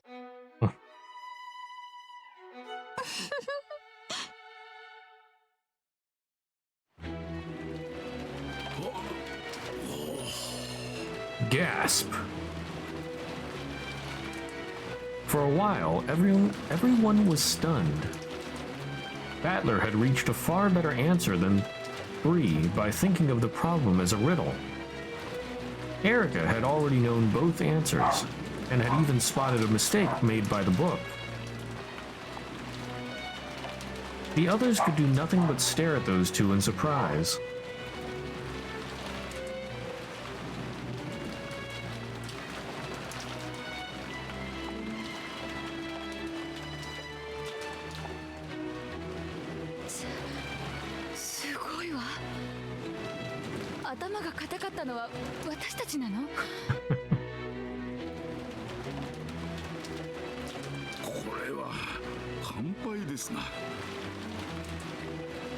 私たちは3次元で考えたけれど、どうもバトラ君とエリカちゃんは次元がもう一つ上だったみたいね。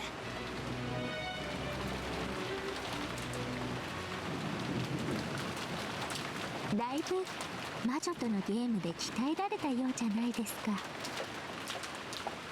条件なき問題、すなわち赤き真実の外側は全て観測者の自由自在。魔女の密室の感激を縫う基本中の基本。何の話だ？小説か何かの引用か？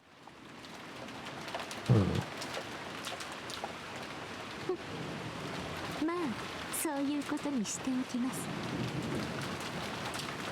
それにしてもどなたの脳みそもカチンコチンの石ころチーズってわけですね。チーズ。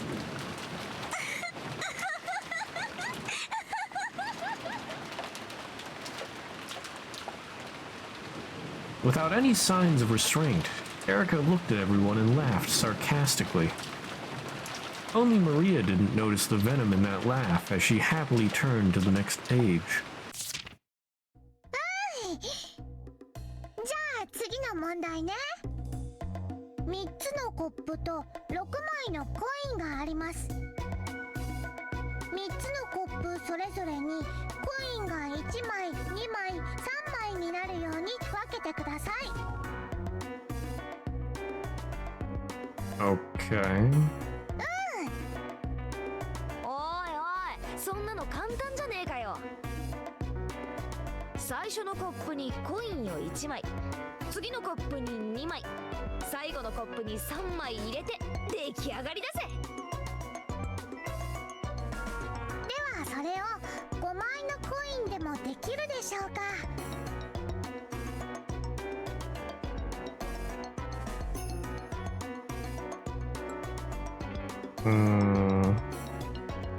I can think of a way, but I don't know if it'd be right.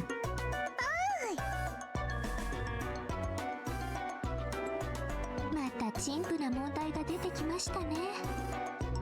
まさか皆さんこの程度の問題にまた瞬きをいくつも費やされるおつもりで。 By now, Erica was gazing around with an unpleasant look, acting in a manner that was completely inappropriate both for a guest and for someone of her age. She was no longer a guest who would be staying until the storm passed. She had transformed into an annoying guest who wouldn't leave until the storm passed. Everyone thought this, but they were unable to say it aloud.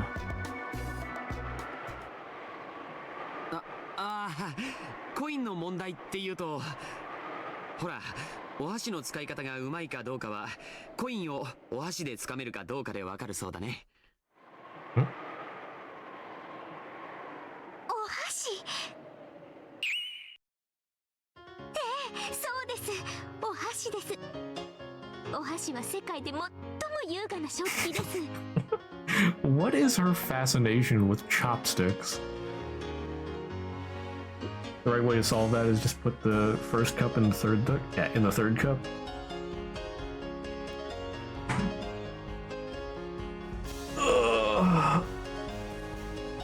Yeah, well, wait, let's see.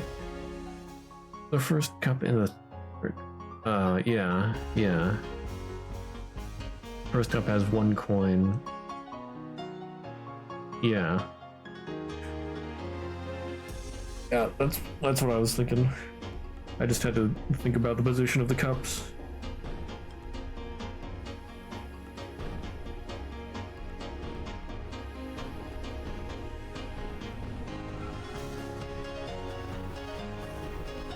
Or wait, wouldn't the... Yeah, first cup and third cup, yeah. Blah, blah, blah. I forgot which position they were in. Yep.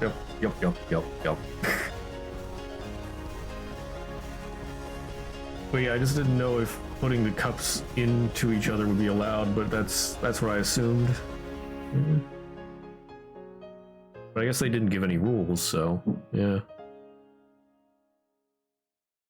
Anyway, chopsticks. 突き刺し、引きちぎって口に運ぶナイフとフォークなんて野蛮の極み。お箸こそが最高です。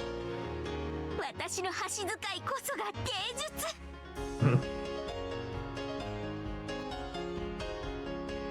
Jessica was about to say, "Aren't chopsticks just sticks?"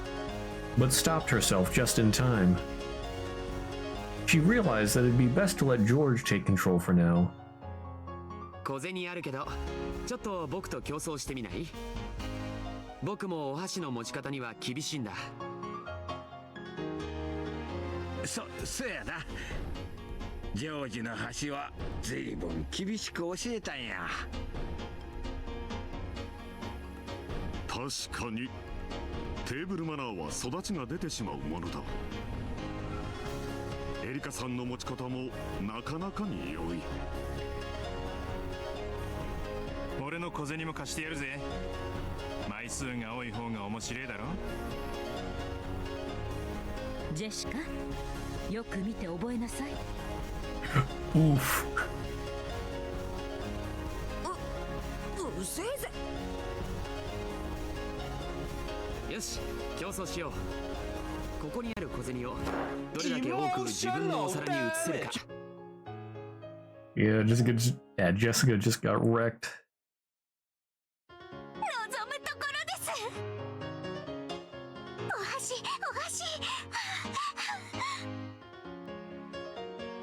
It is concerning how much she likes chopsticks.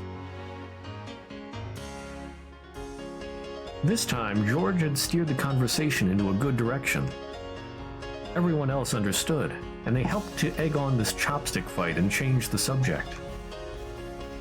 They were fully aware by now that Erica was extremely proud of her intelligence.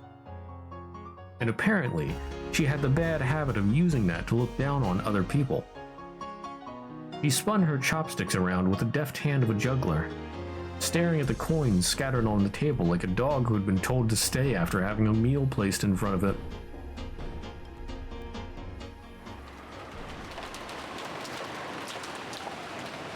Ohashi, Ohashi!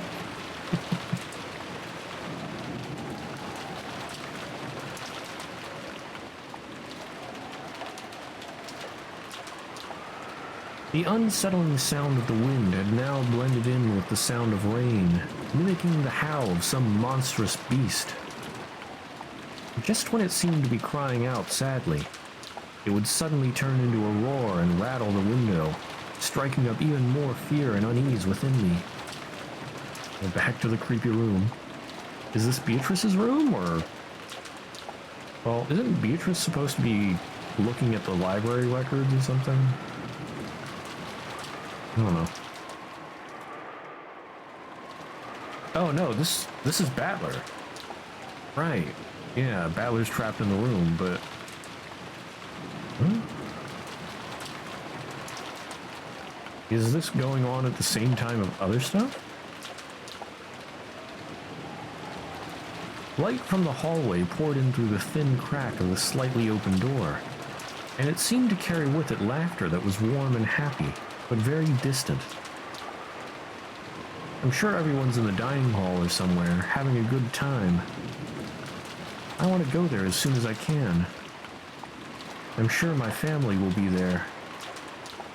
I hate being all alone in a place like this. Dad. Mom. I stubbornly tried again and again to get that door open, but the merciless chain just wouldn't let it open any further than that crack. On the contrary, feeling this close to a way out just made me more impatient. Gulping and trying to ignore the fear lurking behind me, I quietly closed the door. What the world? That light coming out of the crack is just a trap. An iron shackle, making it look like I'm an inch away from freedom, though that door will never actually open. A shackle trapping me in here for all eternity. There we go. Open and close menu, the glitch stops. Ah, I see. I need to get out of this creepy room as soon as possible. When I closed the door, all that filled the room were the eerie sounds of wind and rain. The way the wind picked up every now and then and shook the window frame felt like a monster in a cage shaking the bars. I was so scared of that monster, I couldn't help but avert my gaze from the window. Gotta search. If I can't get out of the door, I need to find another way out. Just to the side of the door was a closet. There was only enough space inside to hang overcoats. Of course, it didn't connect to anywhere outside the room. If this were hide and seek, it'd probably be fun to hide in there. However, inside this creepy room, it'd be no better than stepping into my own coffin. If I go in there, maybe I'll find myself trapped in the closet next. This fear I didn't understand sent a massive shiver up my spine, and I closed the closet door in a hurry.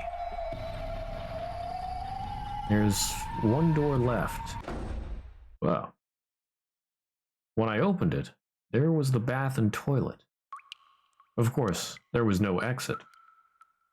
There weren't even any windows. If I turned the faucet... 1 minute.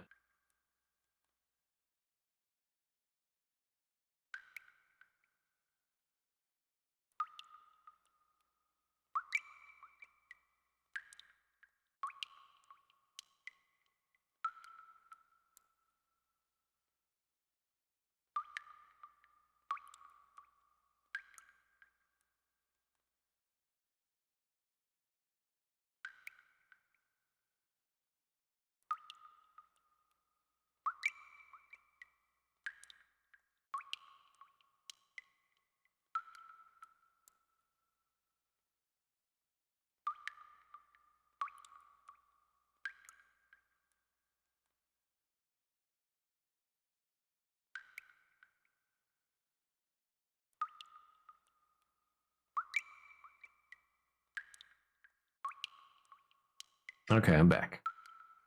Yeah, if I turned the faucet, water would probably come out. Then disappear down the drain and flow outside. But I couldn't get out that way.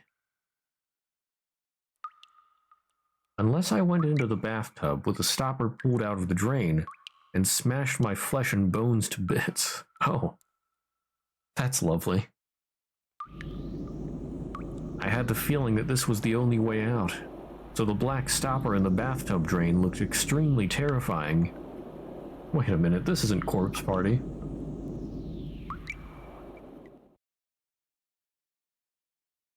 I tried a lot of things, both mentally and physically, but there really was no chance of me getting out through the bathroom. Next is the window. Beyond the window is a pitch-black darkness. The fierce winds and rains are slamming against the glass. The darkness on the other side of the window may have been unsettling, but I didn't really care where I went, as long as it got me out of this room. However, the window was clamped shut. Right down the middle of the window, which was made to swing open like a set of double doors, were several ugly metal clamps. It was even more unnerving than the chain on the door, like a rough operation scar on some bizarre monster. The wind and rain slammed against the window frame, shaking it and making it creak loudly. However, unlike the door, this wouldn't even open a crack. I've had enough. Give it a rest already. What the hell's going on with this room? I've had enough of this creepy room. Enough, enough, enough, enough! It's impossible to go outside except by the windows or by the door and windows. And compared to that thick door, the window looks like it might be possible to break. I'll smash it. If I swing a chair at it, the glass will probably break. I might even be able to smash the wooden grid that runs through these latticed windows. All I need to do is make a gap large enough to slip out of. I grabbed a fancy-looking antique chair and headed back to the window. Ah! Smash it. Over and over. The glass smashed with a violent sound, and the frame groaned and creaked. Smash it. Smash it. Over and over. I can just break through the wooden grid. Damn it. What the hell? Even though the glass had been smashed apart, even though the cold rain that blew in tormented me, I just couldn't get that grid to break. They weren't iron bars. It was just a slender wooden mesh. Even though it's fragile enough to make that creaking sound, why doesn't it break? No, wait. Maybe it's almost broken. What if I try attacking it from a different angle instead of just smashing it head on? Apply directly to the forehead. I stuck my left hand outside through the hole in the broken latticed window, grabbed the frame from the front with my right hand, and tried to break it by shaking it around from both sides. My left hand started to grow ice cold from the frigid winds and rain. When I shook it, fragments of glass sticking out from the broken frame poked into me, and my wrist was soon stained with blood. Oh, that's lovely. But if I can just get out of here, this much pain is no big deal. But I can't get out. I'm stuck. It won't open. I can't break it. The more violently I shook the frame, the more the glass fragments tore into my left wrist, causing me intense pain. Wait. What's... Huh? Ow, ow, ow, ow, ow. Before I realized it, the glass fragments on the frame had extended outward. It was as though an ugly beast was trying to chew my hand off with glass teeth. It didn't just feel as though they were growing outwards. They actually were getting longer before my very eyes. Ah, and they're chewing my hand to bits. This isn't Corpse Party, right? I tried desperately to pull my hand out, but it had already dug deep into my wrist, and I couldn't move it. I put all my strength into it, but it just hurt more and more, and the glass didn't even budge. What the hell? Damn it. Let go, let go, let go! I hit the glass with my right fist over and over, but that just hurt my right fist and did nothing to release my other hand. Just then, my left hand, which was still exposed to the rain outside, brushed against something slimy. What the heck? What? It couldn't have been a leaf blown about by the winds or anything like that. I mean, it felt just like the touch of someone's rain-soaked hand. Then, it closed tightly around my left hand. Wait, is this supposed to be...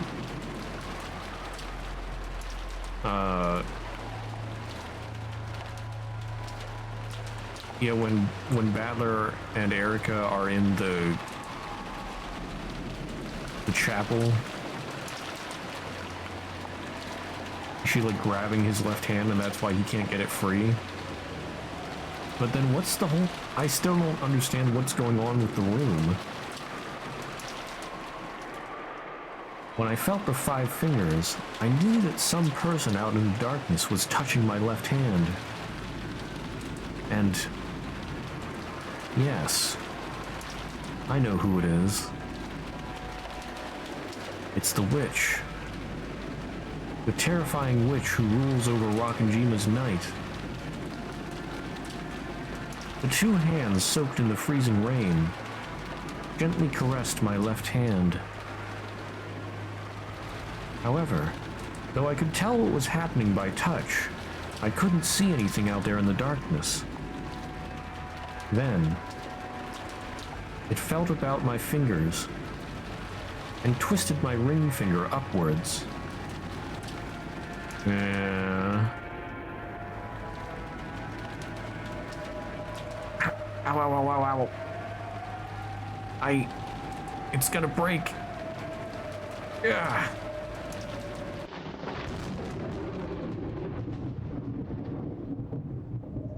At that moment, I saw something in the darkness for the first time. It was white.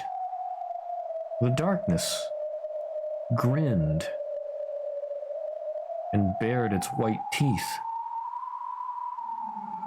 Then, that mouth filled with eerily white teeth approached my finger that had been twisted up so far it was about to break, and opened wide.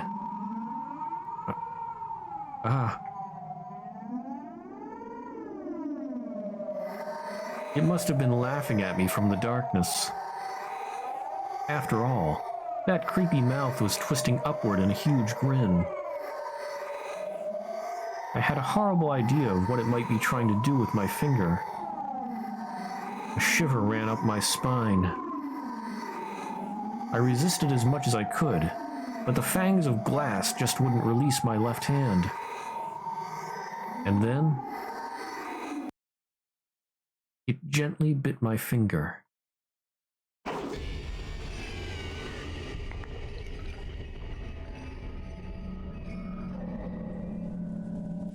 Flesh and bone were crushed and torn apart in an instant. Crunch, rip, tear, squelch, splat.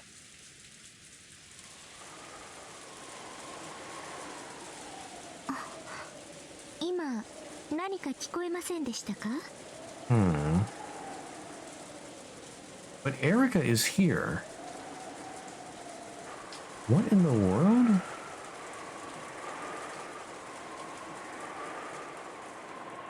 Hmm. 僕もガタンって音を聞いたような。風で窓でもガタついたんだろうぜ。Why is it dark all of a sudden? 何しろオンボロ屋敷だからな。そういうのってなんだか不気味だよな。本当に魔女が屋敷の中を歩き回ってるのかなって。6年前のガキの頃には随分怯えて夜を過ごしたもんさ。おお、いる。ベアトリーチェはいる。この廊下の向こうには何があるんですか？あちらには客室がございますが、今は使っておりません。うん。ゲストハウスができたからね。それまでは客室に僕らは泊まってたんだよ。ああ、俺も覚えてるぜ。今日のゲストハウスがあまりに綺麗なんで驚いちまった。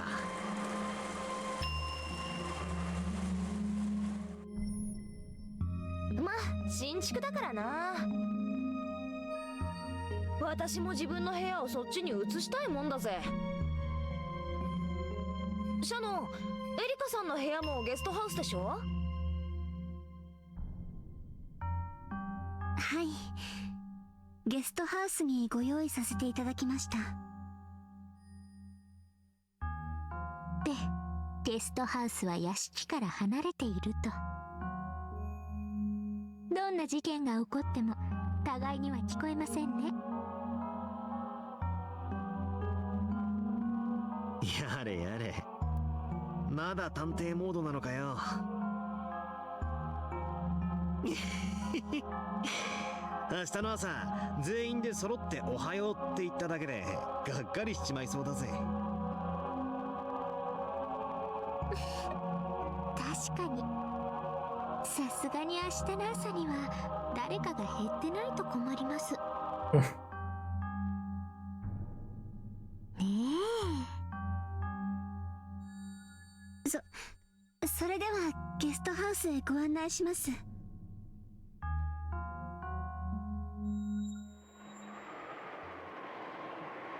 The adults were apparently about to begin a conversation that they didn't want the kids to hear.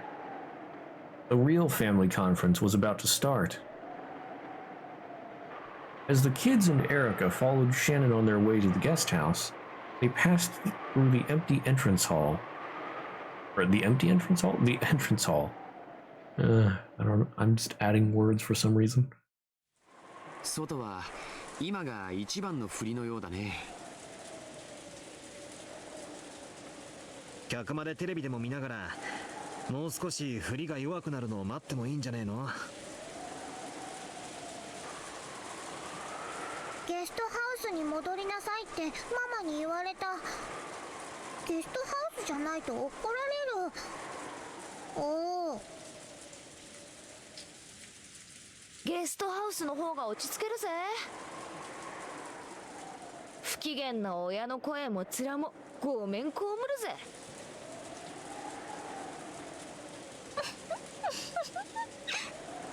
ますますにお膳立てが整っているようで。Erica giggled, an openly indiscreet look on her face. 今傘のご用意をいたします。少々お待ちください。ちょっとずっと気になってました。あの肖像画のご婦人はどなたですか？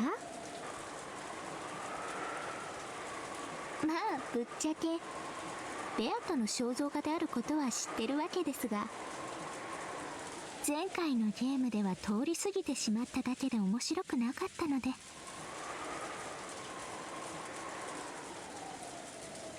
Erica whispered to herself, but of course no one heard her. こちらは親方様の恩人ベアトリーチェ様でございます。おじい様に莫大な黄金を授けてくれた後宮家復興の恩人だそうだよ。ただのじい様の中の妄想の魔女だぜ。こいつの亡霊が夜な夜な屋敷の中を歩き回ってるって話らしいぜ。よせよ。俺小さい頃はその話めちゃくちゃ苦手で、この屋敷の夜は苦手だったんだ。そんなこともあったね。6年経った今はどう？すっかり忘れてたが、この肖像画をまじまじ見てるうちにまた怖い気持ちが蘇ってきちまったぜ。おお、ベアトリーチェは怖くないよ。敬いを持っていればね。持ってないとね、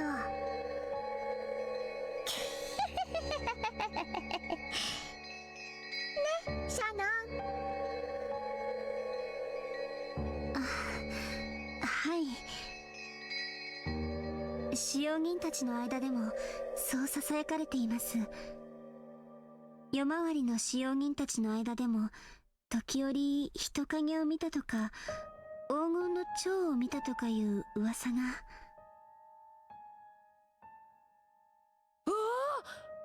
去年だか一昨年だかに使用人の人が階段から転げ落ちて大怪我してやめたじゃん。あれベアトリーチェの呪いだなんてささやかれてなかったっけ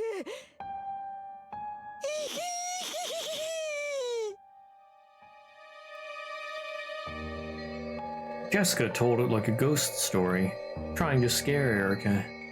But Erica just laughed disdainfully. なんだよ、薄気味悪いな。ただの事故だろ。偶然だろ。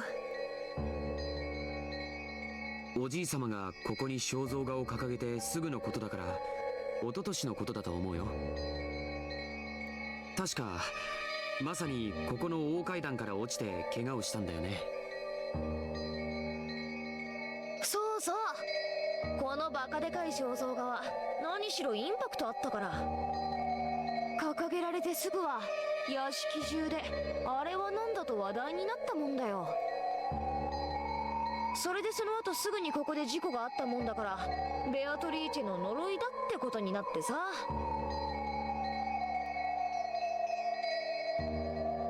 ベアトリーチェの階段云々はこの肖像画の後から？いいえ、その前からもベアトリーチェ様の霊が歩き回っているというお噂はありました。でもこの肖像画が掲げられてからはもっとそういう話が増えた気がします。今までは魔女ベアトリーチェと聞いても具体的なイメージが湧かなかったからだろうね。この肖像画によって具体的になり、より一層以後の階段に厚みが出たんだと思うな。そもそも魔女ベアトリーチェなんて誰が言い出したんです？じい様だぜ。我が最愛の魔女ベアトリーチェってよく取り乱して叫んでたから。Oh, Kinzo. この肖像画が出てくるまでは顔の想像もつかなかったけど。こんな薄気味悪い肖像画がでーんと飾られたら、そりゃ階段の一つや二つできて当然だろうぜ。音楽室のベートーベンの肖像画も、学校創立者の銅像も、みんなちょうどいい階段の音章じゃねえか。確かにこんなに古風な薄暗いお屋敷でずっとこんな風雨の音を聞いていたら、そういう階段の一つや二つ生まれてもおかしくはなさそうです。まあ所詮は階段、妄想、おとぎ話。取るにも足らない寝ぼけたうつけ者のざれ言以下ですが。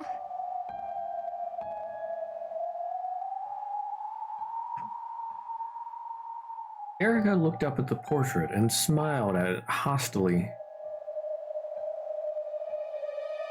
as though she felt that this smile was disrespectful to Beato. Maria's face soured. ベ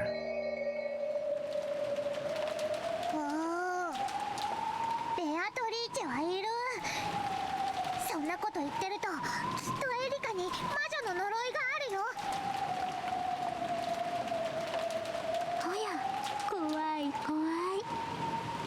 魔女の呪い、大いに望むところですよ、ベアトリーチェ。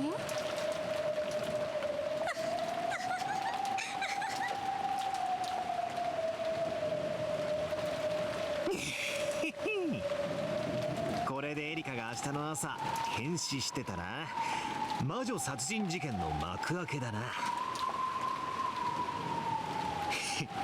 おいおい、お前探偵なんだろ。探偵がいきなり殺されるなんて斬新すぎるぜ。 That would be interesting, though. おや、それは困りますね。現場検証に差し支えます。なるほど、ノックスにも探偵を殺してはならないとは書いてありませんし。Yeah, even Knox doesn't worry about the detective being killed. But what do you do in that situation? マリア、いいもの持ってる。ベアトリーチェの呪いを防げるお守り。お守り？そんなのあるのか。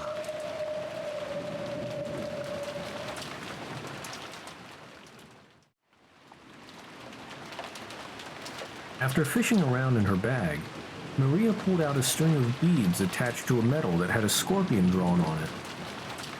It looked like a cheap prize from an arcade or something. 何ですこれ？魔除けのお守りなの。効果は弱いけれど、これをつけてれば今夜一晩はきっとベアトリーチェの呪いを避けられるよ。他にもクモの巣が魔除けに効くとも聞きました。おお、ベアとはきっと蝶の化身だからクモも苦手なんだね。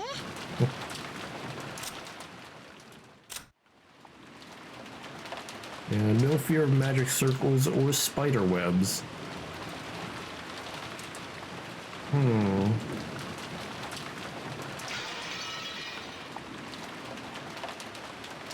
あれ？それは悪食島の悪霊が苦手な方じゃなかったっけ？熊沢さんが詳しいよな、そういうの。魔女に悪霊？少し興味を持ちました。よかったらゲストハウスでもう少し話を聞かせてもらえませんか？こちらが皆さんの傘です。お使いください。外はまだだいぶ雨が強いのでお気をつけください。Shannon handed out the umbrellas she had brought. Everyone headed toward the exit.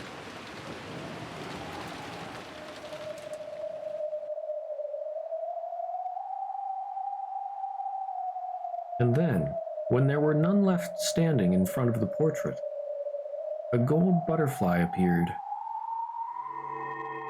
It expanded out into a golden splash, becoming a human form. In the hall, empty now that the children had left, Beato stood alone and silent, looking up at her own portrait.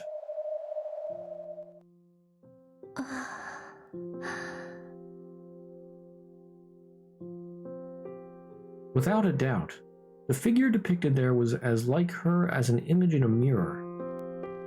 However, it felt as though its eyes and expression were just a little different from hers.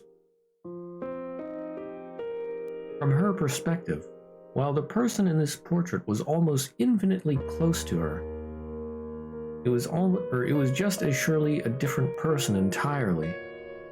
あなたは誰なんでしょう？私にどうかあなたという人を教えてください。Beato had already finished reading the fragments from Featherine's library, which showed the tales of all the games so far. Okay, so she finished already. However, the witch called Beatrice who had been depicted in them had been so vastly different from her. At the very end, it had looked as though that witch and Battler had connected just a little bit as rivals. But for the most part, Beatrice had just bullied and bullied Battler in nearly all of the tales. Even though this was about her, she had no idea why Beatrice had tormented Battler so much when she had supposedly been born for Battler's sake. All she had learned from Featherine's library was that the former Beato was a completely different person who defied understanding.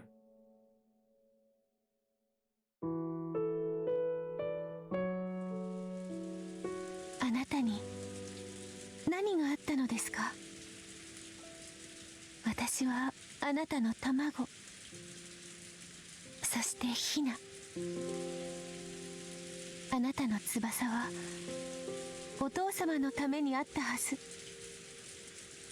それがいつ片翼をもがれ、あのように変わり果ててしまったのですか。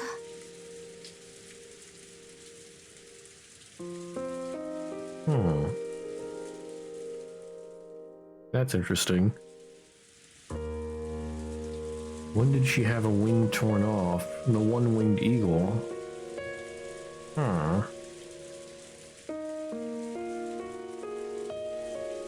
She had listened to the conversation Battler and the others just had before, Battler and the others had just been having. Beatrice can't handle scorpion charms? Beatrice can't deal with spiderwebs? She wouldn't have wanted to touch either of those by choice, but it wasn't as though anything terrible would happen if she did. Was being perfectly fine when around those proof that she wasn't Beatrice? Even though this involved her own self, she didn't understand at all. So she quietly gazed into her own eyes on the portrait. It felt as though the truth hid behind those eyes.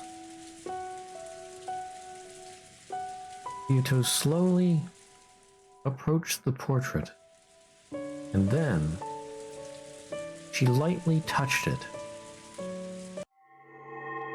Whoa.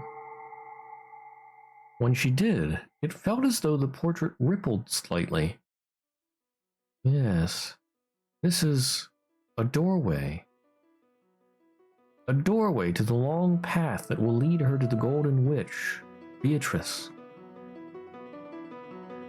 Beato felt a bit dizzy. She lost her balance, feeling as though the world was twisting around her.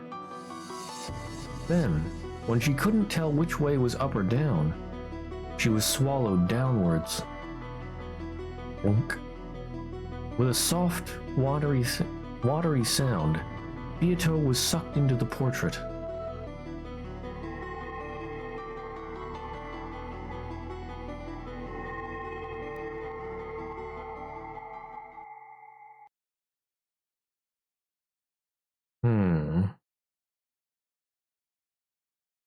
I don't know if I should stop here or continue. Any idea if this is a good stopping point? I mean, it's certainly a cliffhanger, but it is getting close to midnight.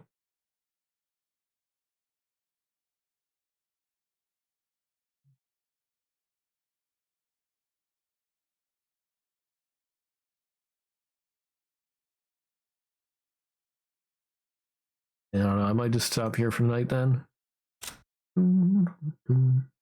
Just as Beato gets sucked into the portrait.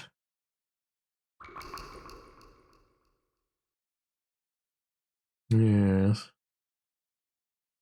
Oops. Still have that paint thing up. So then we will continue this next Monday.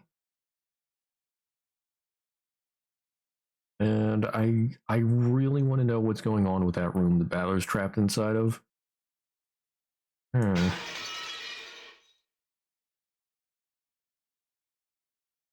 Like I said, if that's supposed to be happening at the same time as this all is going on,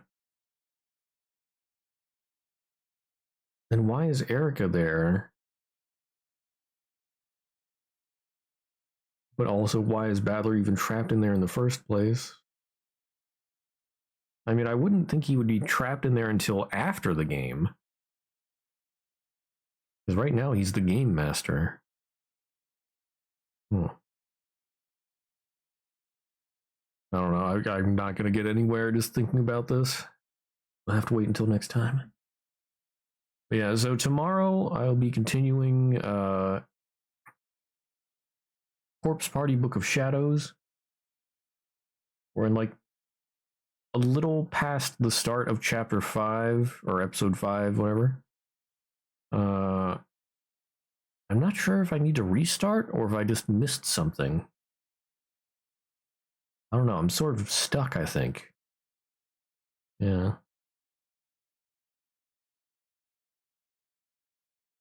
And then that's, yeah, pretty much everything. Might not drop by tomorrow, depending if you sleep early or not. Okay. Yeah, because tomorrow will be the 24th, so you gotta be ready for work on the 25th. Oh, you finished the Tevi demo? Nice, nice. Yeah, when does that come out again? Let's see. Heavy demo. Heavy store page. Planned release date November 29th of this year. So about 5 weeks. Okay. Yeah. Took a bit less than 3 hours to finish it on hard. Dang, nice. Hard mode.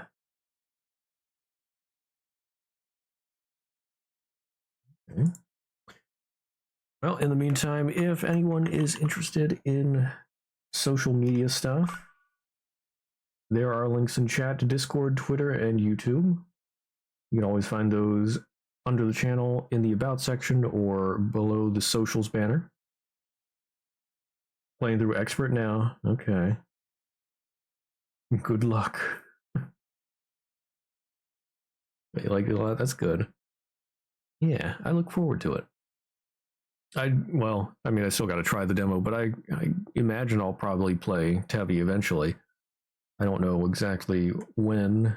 I don't know if I'll play it right when it comes out or if I'll wait a little while. We'll see. Not sure what I'll be playing then. After October. Yeah. So in the meantime, thanks for being here. Have a great rest of your day, night, whatever, wherever you are. And I'll see you around. Bye-bye.